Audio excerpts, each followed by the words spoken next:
ಎಲ್ರಿಗೂ ನಮಸ್ಕಾರ. ನೀವು ನೋಡ್ತಾ ಇದ್ದೀರಾ NKR ವಾಹಿನಿಯ ಹೆಮ್ಮೆಯ ಪ್ರಸ್ತುತಿ ಧರ್ಮ ಜ್ಯೋತಿ ಕಾರ್ಯಕ್ರಮ. ತಮ್ಮೆಲ್ಲರಿಗೂ ಕಾರ್ಯಕ್ರಮಕ್ಕೆ ಪ್ರೀತಿಪೂರ್ವಕ ಸ್ವಾಗತ ಸುಸ್ವಾಗತ. ನಾನು ದಿವ್ಯಾ ಆಲೂರ್. ಶನಿವಾರದ ಈ ದಿನ ಯಾವೆಲ್ಲ ವಿಶೇಷವಾದ ಮಾಹಿತಿಯನ್ನು ಗುರುಗಳು ನೀಡಲಿದ್ದಾರೆ ಅಂತ ಕೇಳೋಣ. ಆದರೆ ಅದಕ್ಕೂ ಮುನ್ನ ಗುರುಗಳನ್ನ ಕಾರ್ಯಕ್ರಮಕ್ಕೆ ಸ್ವಾಗತಿಸ್ಬಿಡೋಣ. ತಮ್ಮೆಲ್ಲರಿಗೂ ತಿಳಿದೇ ಇದೆ ಯಾರವರು ಅಂತ. ಅವರೇ ಖ್ಯಾತ ಜ್ಯೋತಿಷಿಗಳು, ಧಾರ್ಮಿಕ ಚಿಂತಕರು, ವೇದಾಗಮ ಪಂಡಿತರು, ವಾಚಸ್ಪತಿ ಗುರುಗಳು. ಗುರುಗಳೇ, ಕಾರ್ಯಕ್ರಮಕ್ಕೆ ಹೃತ್ಪೂರ್ವಕ ಸ್ವಾಗತ ತಮಗೆ. ಧನ್ಯವಾದ. ನಮಸ್ಕಾರ ಗುರುಗಳೇ. ಒಂದು ಅದ್ಭುತವಾದ ಶ್ಲೋಕದೊಂದಿಗೆ ಜೊತೆಗೆ ಪಂಚಾಂಗ ಶ್ರವಣವನ್ನ ಮಾಡೋ ಮುಖೇನ ಕಾರ್ಯಕ್ರಮ ಪ್ರಾರಂಭಿಸೋಣವಾ? ಓಂ ಶನೈಶ್ಚರೋ ರಾಶಿತೋ ರಾಶಿಮೇತಿ ಶನಿರ್ಭೋಗೋ ಗಮನಂಚೇಷ್ಟಿತಂಚ ಸೂರ್ಯಾತ್ಮಜಂ ಪಾವನಂ ಸುಪ್ರಸನ್ನಂ ಮಂದಂ ಸದಾ ಶರಣಮಹಂ ಪ್ರಪದ್ಯೆ ನೀಲಾಂಜನ ಸಮಾಭಾಸಂ ರವಿಪುತ್ರಯ್ಯಮಾಗ್ರಜಂ ಛಾಯಾ ಮಾರ್ತಾಂಡ ಸಂಭೂತಂ ತನ್ನಮಾಮಿ ಶನೈಶ್ಚರಂ.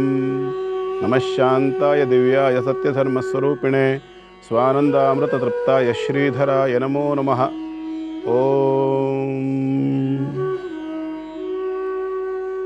ಧರ್ಮಜ್ಯೋತಿ ಕಾರ್ಯಕ್ರಮದ ಸಮಸ್ತ ವೀಕ್ಷಕರಿಗೆ ಇವತ್ತಿನ ಕಾರ್ಯಕ್ರಮಕ್ಕೆ ಸ್ವಾಗತವನ್ನು ಕೋರ್ತಾ, ಹಾಗೆಯೇ ಯಾರ್ಯಾರು ಈ ಒಂದು ಜುಲೈ ತಿಂಗಳ 26ನೇ ತಾರೀಕು ನಿಮ್ಮ ಹುಟ್ಟಿದ ಹಬ್ಬ ಮತ್ತು ಮದುವೆ ವಾರ್ಷಿಕೋತ್ಸವಾದಿ ಸಂಭ್ರಮಾಚರಣೆಯಲ್ಲಿ ಇದ್ದೀರಿ, ನಿಮಗೆಲ್ಲರಿಗೂ ಕೂಡ ಶುಭ ಹಾರೈಕೆಗಳು. ಭಗವಂತ ನಿಮ್ಮ ಎಲ್ಲ ಸಂಕಟಗಳನ್ನು ದೂರ ಮಾಡಿ ನಿಮಗೆ ಸುಖ ಶಾಂತಿ ನೆಮ್ಮದಿ ಸಮಾಧಾನಗಳನ್ನು ಅನುಗ್ರಹಿಸಲಿ ಅಂಥೇಳಿ ಅವನನ್ನು ಪ್ರಾರ್ಥನೆ ಮಾಡ್ತಾ ಇವತ್ತಿನ ಕಾರ್ಯಕ್ರಮವನ್ನು ಆರಂಭ ಮಾಡೋಣ ಪಂಚಾಂಗದೊಂದಿಗೆ. ಇವತ್ತು ಪಂಚಾಂಗ ಹೇಗಿದೆ ಅಂತಂದರೆ, ಸ್ವಸ್ತಿಶ್ರೀ ವಿಶ್ವಾವಸುನಾಮ ಸಂವತ್ಸರದ ದಕ್ಷಿಣಾಯನ ವರ್ಷ ಋತು ಶ್ರಾವಣ ಮಾಸ ಶುಕ್ಲ ಪಕ್ಷದ ಬಿದಿಗೆಯ ದಿನ. ನಿನ್ನೆಯಿಂದ ಶ್ರಾವಣ ಮಾಸ ಆರಂಭ ಆಗಿದೆ, ನಾಗರ ಪಂಚಮಿ ಬರ್ತಾ ಇದೆ.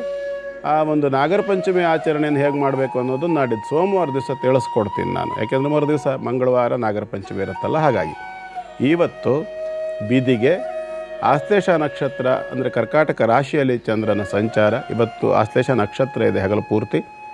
ಆನಂತರದಲ್ಲಿ ವ್ಯತಿಪಾತ ಅನ್ನುವಂತಹ ಒಂದು ಯೋಗ ಇದೆ, ಹಾಗೆ ಬಾಲವ ಅನ್ನುವಂತಹ ಕರಣ ಇದೆ. ಇದು ಇವತ್ತಿನ ಪಂಚಾಂಗ. ಜೊತೆಯಲ್ಲಿ ಇವತ್ತಿನ ಗ್ರಹ ಸ್ಥಿತಿಯನ್ನು ನೋಡಿದರೆ ಯಥಾ ಪ್ರಕಾರ ಮೇಷರಾಶಿಯಲ್ಲಿ ಯಾವುದೇ ಗ್ರಹ ಸಂಚಾರ ಇಲ್ಲ. ವೃಷಭದಲ್ಲಿ ಶುಕ್ರ, ಮಿಥುನದಲ್ಲಿ ಗುರು, ಕರ್ಕಾಟಕದಲ್ಲಿ ರವಿ, ಬುಧ, ಚಂದ್ರ, ಸಿಂಹದಲ್ಲಿ ಕುಜ, ಕೇತು, ಕನ್ಯಾ, ತುಲಾ, ವೃಶ್ಚಿಕ, ಧನು, ಮಕರ ಈ 5 ರಾಶಿಗಳಲ್ಲಿ ಯಾವುದೇ ಗ್ರಹ ಸಂಚಾರ ಇಲ್ಲ. ಕುಂಭದಲ್ಲಿ ರಾಹು ಮತ್ತು ಮೀನದಲ್ಲಿ ಶನೈಶ್ಚರ ಇರತಕ್ಕಂಥದ್ದು. ಇದು ಇವತ್ತಿನ ಪಂಚಾಂಗ ಮತ್ತು ಗ್ರಹ ಸ್ಥಿತಿ. ಗುರುಗಳೇ, ಈಗ ದಿನ ಭವಿಷ್ಯದ ಕುರಿತಾಗಿ ತಿಳಿಸ್ಕೊಡ್ತೀರಾ?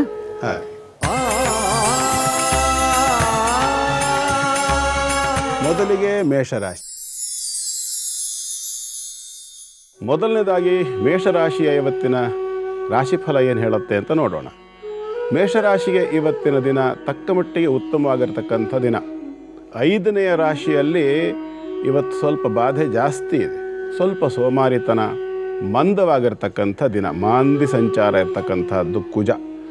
ವಿಶೇಷವಾಗಿ ಕೆಲವರಿಗೆ ಮೇಷರಾಶಿಯಲ್ಲಿರ್ತಕ್ಕಂಥವ್ರು ಇವತ್ತು ಏನು ಅನಿಸ್ಬೋದು ಅಂತಂದರೆ, ನಮ್ಮಲ್ಲಿ ಏನೋ ಒಂಥರ ನೆಗೆಟಿವ್ ವೈಬ್ರೇಷನ್ಸು ಓಡಾಡ್ತಾ ಇದೆಯಾ, ನಮ್ಮ ಮನೆ ಒಳಗಡೆ ಯಾವುದೋ ಒಂದು ದುಷ್ಟ ಸಂಚಾರ, ಕ್ಷುದ್ರ, ನೀಚ ಅಥವಾ ಯಾವುದಾದ್ರು ಒಂದು ಈ ತಾಂತ್ರಿಕವಾಗಿರ್ತಕ್ಕಂಥ ಅಭಿಚಾರಿಕವಾದ ಶಕ್ತಿ ಏನಾದರೂ ನಮ್ಮ ಸುತ್ತಮುತ್ತಲೋ, ನಮ್ಮ ವ್ಯವಹಾರದಲ್ಲೋ, ನಮ್ಮ ವೈಯಕ್ತಿಕ ಜೀವನದಲ್ಲೋ, ಮನೆಯಲ್ಲೋ ಈ ಥರದ ಒಂದು ಸಂಚಾರದ ಸಂಶಯ ಕೆಲವರ ತಲೆಯಲ್ಲಿ ಏನಿರ್ತದೆ, ಅವರಿಗೆ ಅದು ಇವತ್ತು ಸ್ವಲ್ಪ ವ್ಯತ್ಯಾಸ ಹೆಚ್ಚಾಗಿದೆ ಅಂತ ಅನಿಸುವಂಥ ಸಾಧ್ಯತೆಗಳು ಕಾಣಿಸುತ್ತೆ. ಗಾಬರಿ ಆಗುವಂಥ ಅಗತ್ಯ ಇಲ್ಲ. ಒಂದು ಮುಷ್ಟಿ ಬಿಳಿಯ ಸಾಸಿವೆಯನ್ನು ತಂದುಕೊಂಡು, ಒಂದು ಮುಷ್ಟಿ ಸಾಂಬ್ರಾಣಿ ಪುಡಿಯನ್ನು ಇಟ್ಕೊಂಡು, ಎಡಗೈಲಿ ಸಾಂಬ್ರಾಣಿ ಪುಡಿ ಇರಬೇಕು, ಬಲಗೈ ಮುಷ್ಟಿಯಲ್ಲಿ ಬಿಳಿ ಸಾಸಿವೆ ಇರಬೇಕು. ಒಂದೊಂದು ಮುಷ್ಟಿ ಎರಡನ್ನು ಹಿಡ್ಕೊಂಡು ಸುದರ್ಶನ ಮಹಾವಿಷ್ಣುವನ್ನು ಪ್ರಾರ್ಥನೆ ಮಾಡಿ, ಧ್ಯಾನ ಮಾಡಿ, ಪ್ರಾಮಾಣಿಕವಾಗಿ ಮನಸ್ಫೂರ್ತಿಯಾಗಿ ಅವನನ್ನು ಪ್ರಾರ್ಥನೆ ಮಾಡಿಕೊಂಡು, ಒಂದು ಸ್ವಲ್ಪ ಕೆಂಡವನ್ನು ಮೊದಲೇ ಮಾಡಿಟ್ಕೊಂಡು ಆ ಪ್ರಾರ್ಥನೆ ಮಾಡಿರ್ತಕ್ಕಂಥ ಸಾಂಬ್ರಾಣಿ ಪುಡಿ ಮತ್ತು ಬಿಳಿ ಸಾಸಿವೆ, ಮೊದಲು ಎಡಗೈಲಿರುವ ಸಾಂಬ್ರಾಣಿ ಪುಡಿಯನ್ನು ಆ ಕೆಂಡದ ಮೇಲೆ ಉದುರಿಸ್ಬೇಕು. ಆಮೇಲೆ ಬಲಗೈಲಿರ್ತಕ್ಕಂಥ ಬಿಳಿ ಸಾಸಿವೆಯನ್ನು ಕೆಂಡದ ಮೇಲೆ ಉದುರಿಸ್ಬೇಕು. ಈ ರೀತಿಯಾಗಿ ಉದುರಿಸಿ ಆ ಹೊಗೆಯನ್ನು ಮನೆಯ ಸುತ್ತಮುತ್ತ ಎಲ್ಲ ಕಡೆಯಲ್ಲಿ ಹಿಡಿಯೋದ್ರಿಂದ ಅಂತಹ ನೆಗೆಟಿವ್ ವೈಬ್ಸ್ ಏನಾದರೂ ಮನೆ ಒಳಗೆ ಇದ್ದರೆ ಮತ್ತು ಸುತ್ತಮುತ್ತಲಿದ್ದರೂ ಕೂಡ ಆ ಹೊಗೆಯ ಪ್ರಭಾವಕ್ಕೆ ಅವುಗಳು ದೂರವಾಗ್ತದೆ ಮತ್ತು ನಿಮಗೆ ಸಮಾಧಾನ ಸಿಗ್ತದೆ. ಇದು ಮೇಷರಾಶಿ. ಮುಂದೆಂದು ವೃಷಭ ರಾಶಿ.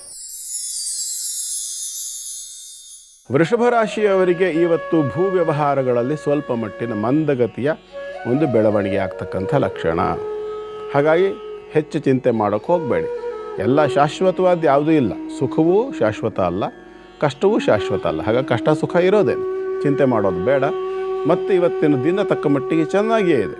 ಮಾನಸಿಕವಾಗಿ ಸ್ವಲ್ಪ ಬೇಸರ ಆಗಬಹುದು, ಆದರೆ ಬುದ್ಧಿವಂತರಾಗಿರ್ತಕ್ಕಂಥ ನೀವು ಸ್ವಲ್ಪ ಹೆಚ್ಚು ಎಮೋಷ್ನಲ್ ಆಗಿ ಯೋಚನೆ ಮಾಡ್ತೀರಿ ಕೆಲವು ಸಂದರ್ಭ. ಹಾಗಾಗಿ ಅಷ್ಟು ಎಮೋಷ್ನಲ್ ಆಗಿ ಯೋಚನೆ ಮಾಡೋದನ್ನು ಬಿಟ್ಟು ಇವತ್ತು ನಾಳೆ 2 ದಿವಸ ಸ್ವಲ್ಪ ಪ್ರಾಕ್ಟಿಕಲ್ಲಾಗಿ ಯೋಚನೆ ಮಾಡಿಕೊಂಡ್ರೆ ನಿಮಗೆ ಒಳ್ಳೆಯದು. ಜೊತೆಯಲ್ಲಿ ಸಮಾಧಾನಕ್ಕೋಸ್ಕರವಾಗಿ ವಿಷ್ಣು ಸಹಸ್ರನಾಮ ಶ್ರವಣ ಕೇಳೋದಕ್ಕೆ ಹೆಚ್ಚು ಪ್ರಾಶಸ್ತ್ಯ ಕೊಡ್ತೀನಿ ನಾನು. ಹಾಗಾಗಿ ವಿಷ್ಣು ಸಹಸ್ರನಾಮವನ್ನು ಕೇಳಿ ಶುಭವಾಗಲಿ. ಮುಂದಿಂದು ಮಿಥುನ ರಾಶಿ. ಮಿಥುನ ರಾಶಿಯವರಿಗೆ ಇವತ್ತು ದಿನ ತಕ್ಕ ಮಟ್ಟಿಗೆ ಚೆನ್ನಾಗಿದೆ. ಯಾಕೆಂತಂದರೆ ತೃತೀಯ ಭಾವದಲ್ಲಿರ್ತಕ್ಕಂತಹ ಕುಜ, ಕೇತು ಮತ್ತು ಮಾಂದಿಯನ್ನು ಹೊರತುಪಡಿಸಿದರೆ ಉಳಿಕೆಯಂತೆ ಇವತ್ತಿನ ದಿನಮಾನಗಳಲ್ಲಿ ತುಂಬ ಅಲ್ಲದೇ ಇದ್ದರೂ ಸಮಾಧಾನ ಅನ್ನುವಷ್ಟರ ಮಟ್ಟಿಗೆ ಇವತ್ತಿನ ದಿನ ನಡೆಯುತ್ತೆ. ದುಡ್ಡು ಕಾಸಿನ ವಿಚಾರದಲ್ಲಿ ಸ್ವಲ್ಪ ಮಟ್ಟಿನ ಹಿಂದೇಟು ಇರಬಹುದು. ಅದು ತಿಂಗಳು ಮುಕ್ತಾಯದ ಹಂತದಲ್ಲಿ ಬೇರೆ ಇದೆಯಲ್ಲ, ಇನ್ನೊಂದು 2-3 ದಿವಸದಲ್ಲಿ ಮಂತ್ ಎಂಡ್ ಅಲ್ವಾ. ಹಾಗಾಗಿ ಸಹಜವಾಗಿ ಕೆಲವರಿಗೆ ತಿಂಗಳ ಸಂಬಳ ತಗೊಳ್ತಕ್ಕಂಥವರಿಗೆ ಸಹಜವಾಗಿ ಸ್ವಲ್ಪ ಟೈಟ್ ಅಂತ ಅನ್ನಿಸುತ್ತೆ. ದುಡ್ಡು ಉಳಿಸೋ ಬಗ್ಗೆ ಗಮನ ಇಟ್ಕೊಂಡವರಿಗೂ ಕೂಡ ಆ ಒಂದು ಭಾವನೆ ಬರ್ತಕ್ಕಂಥದ್ದು ಸಹಜ.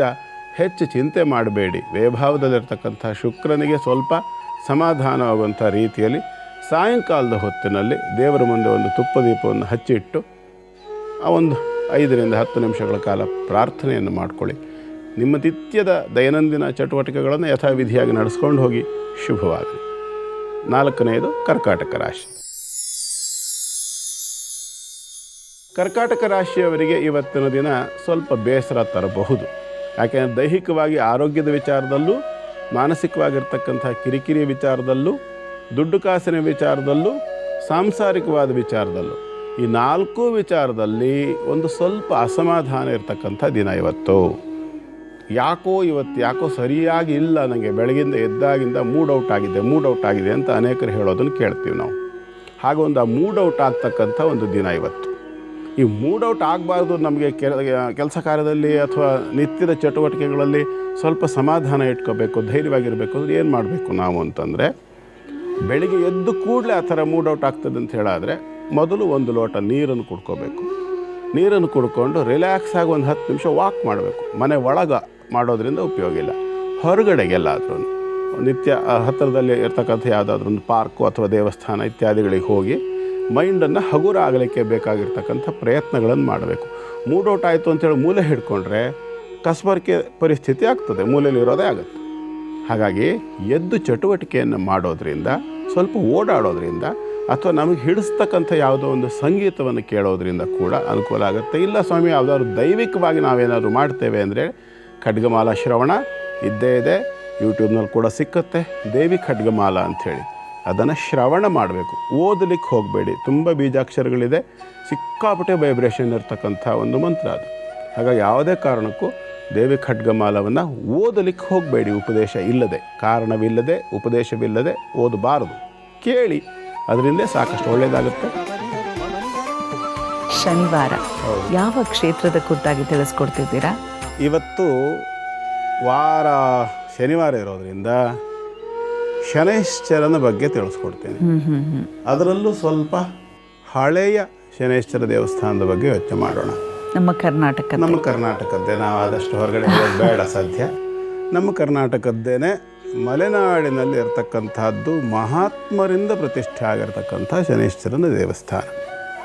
ಇದಿರ್ತಕ್ಕಂಥದ್ದು ಶಿವಮೊಗ್ಗ ಜಿಲ್ಲೆ ಸಾಗರ ತಾಲೂಕಿನ ಸಾಗರ ಪಟ್ಟಣದಿಂದ ಸುಮಾರು 5 ಕಿಲೋಮೀಟರ್ ದೂರದಲ್ಲಿದೆ. ಅನೇಕರಿಗೆ ಗೊತ್ತಿದೆ, ನಮ್ಮ ವೀಕ್ಷಕರಿಗೆ ಅಂತ ಅಂದ್ಕೊಳ್ತೀನಿ. ವರದಹಳ್ಳಿಯನ್ನು ಕೇಳಿರ್ತೀರಿ, ಶ್ರೀಧರ ಸ್ವಾಮಿಗಳು ಅಲ್ವಾ? ಆ ಶ್ರೀಧರ ಸ್ವಾಮಿಗಳೇನೆ ಪುನರ್ ಪ್ರತಿಷ್ಠೆ ಮಾಡಿರ್ತಕ್ಕಂಥದ್ದು. ಬಹಳ ವಿಶೇಷ ಏನಪ್ಪ ಅಂತಂದರೆ, ಆ ಕ್ಷೇತ್ರ ಒಂದು ಸನ್ನಿಧಾನ ಇರತಕ್ಕಂಥ ಒಂದು ಕ್ಷೇತ್ರ.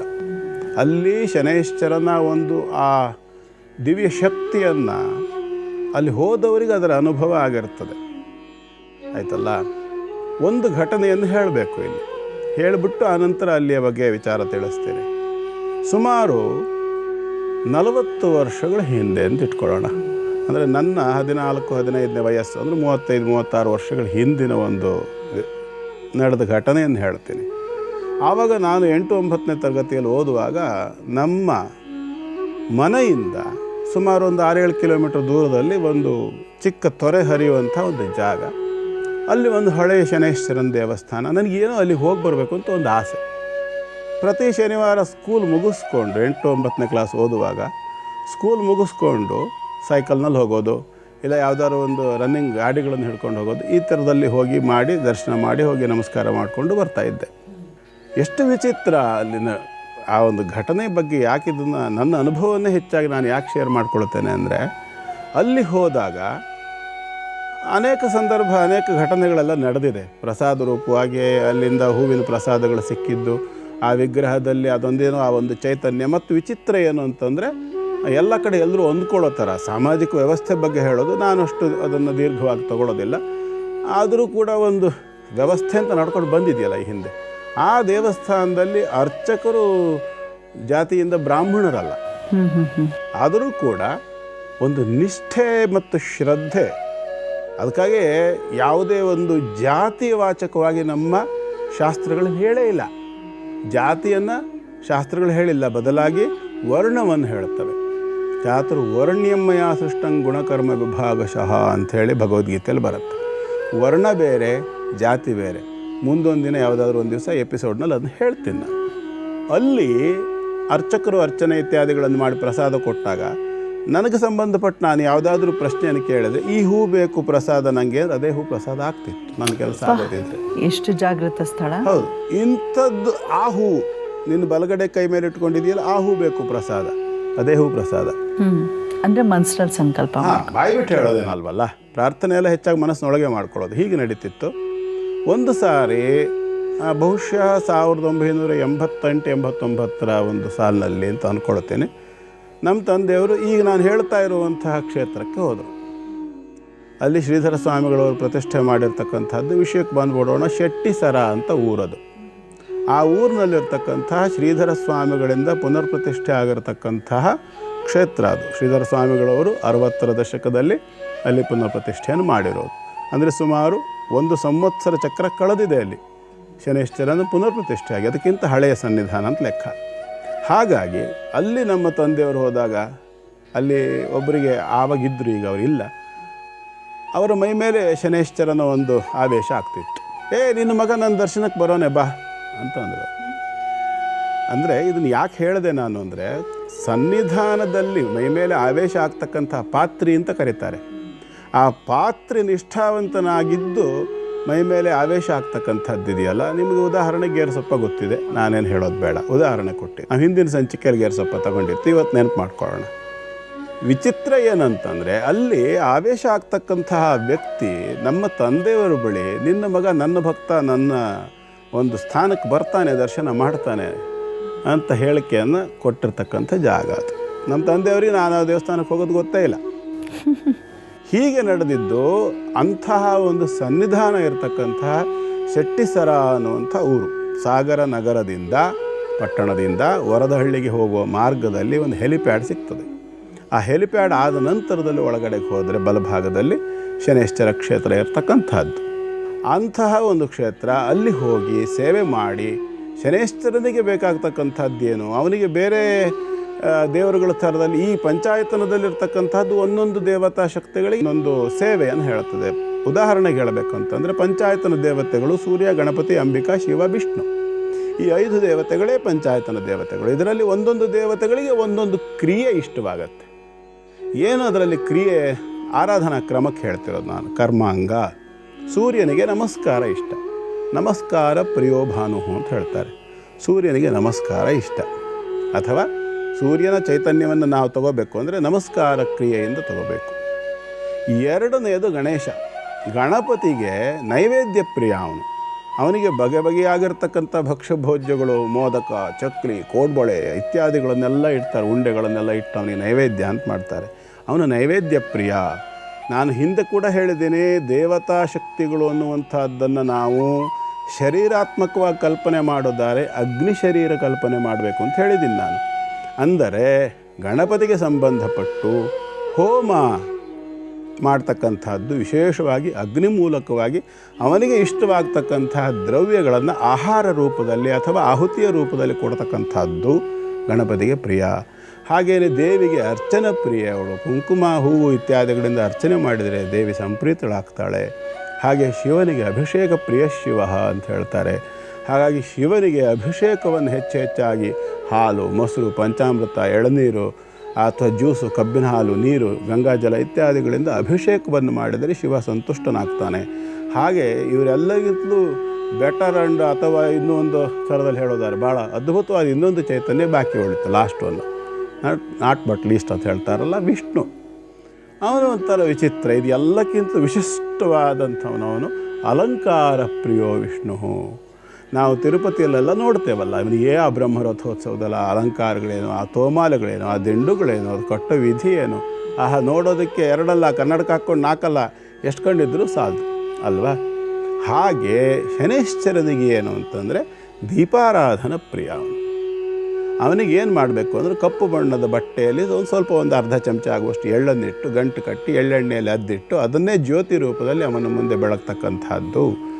ಎಳ್ಳೆಣ್ಣೆ, ಎಳ್ಳು ಇತ್ಯಾದಿಗಳನ್ನು ಅವನ ಮುಂದೆ ಅರ್ಪಿಸ್ತಕ್ಕಂಥದ್ದು, ಆರಾಧನೆ ಮಾಡ್ತಕ್ಕಂಥದ್ದು ಬಹಳ ವಿಶೇಷ.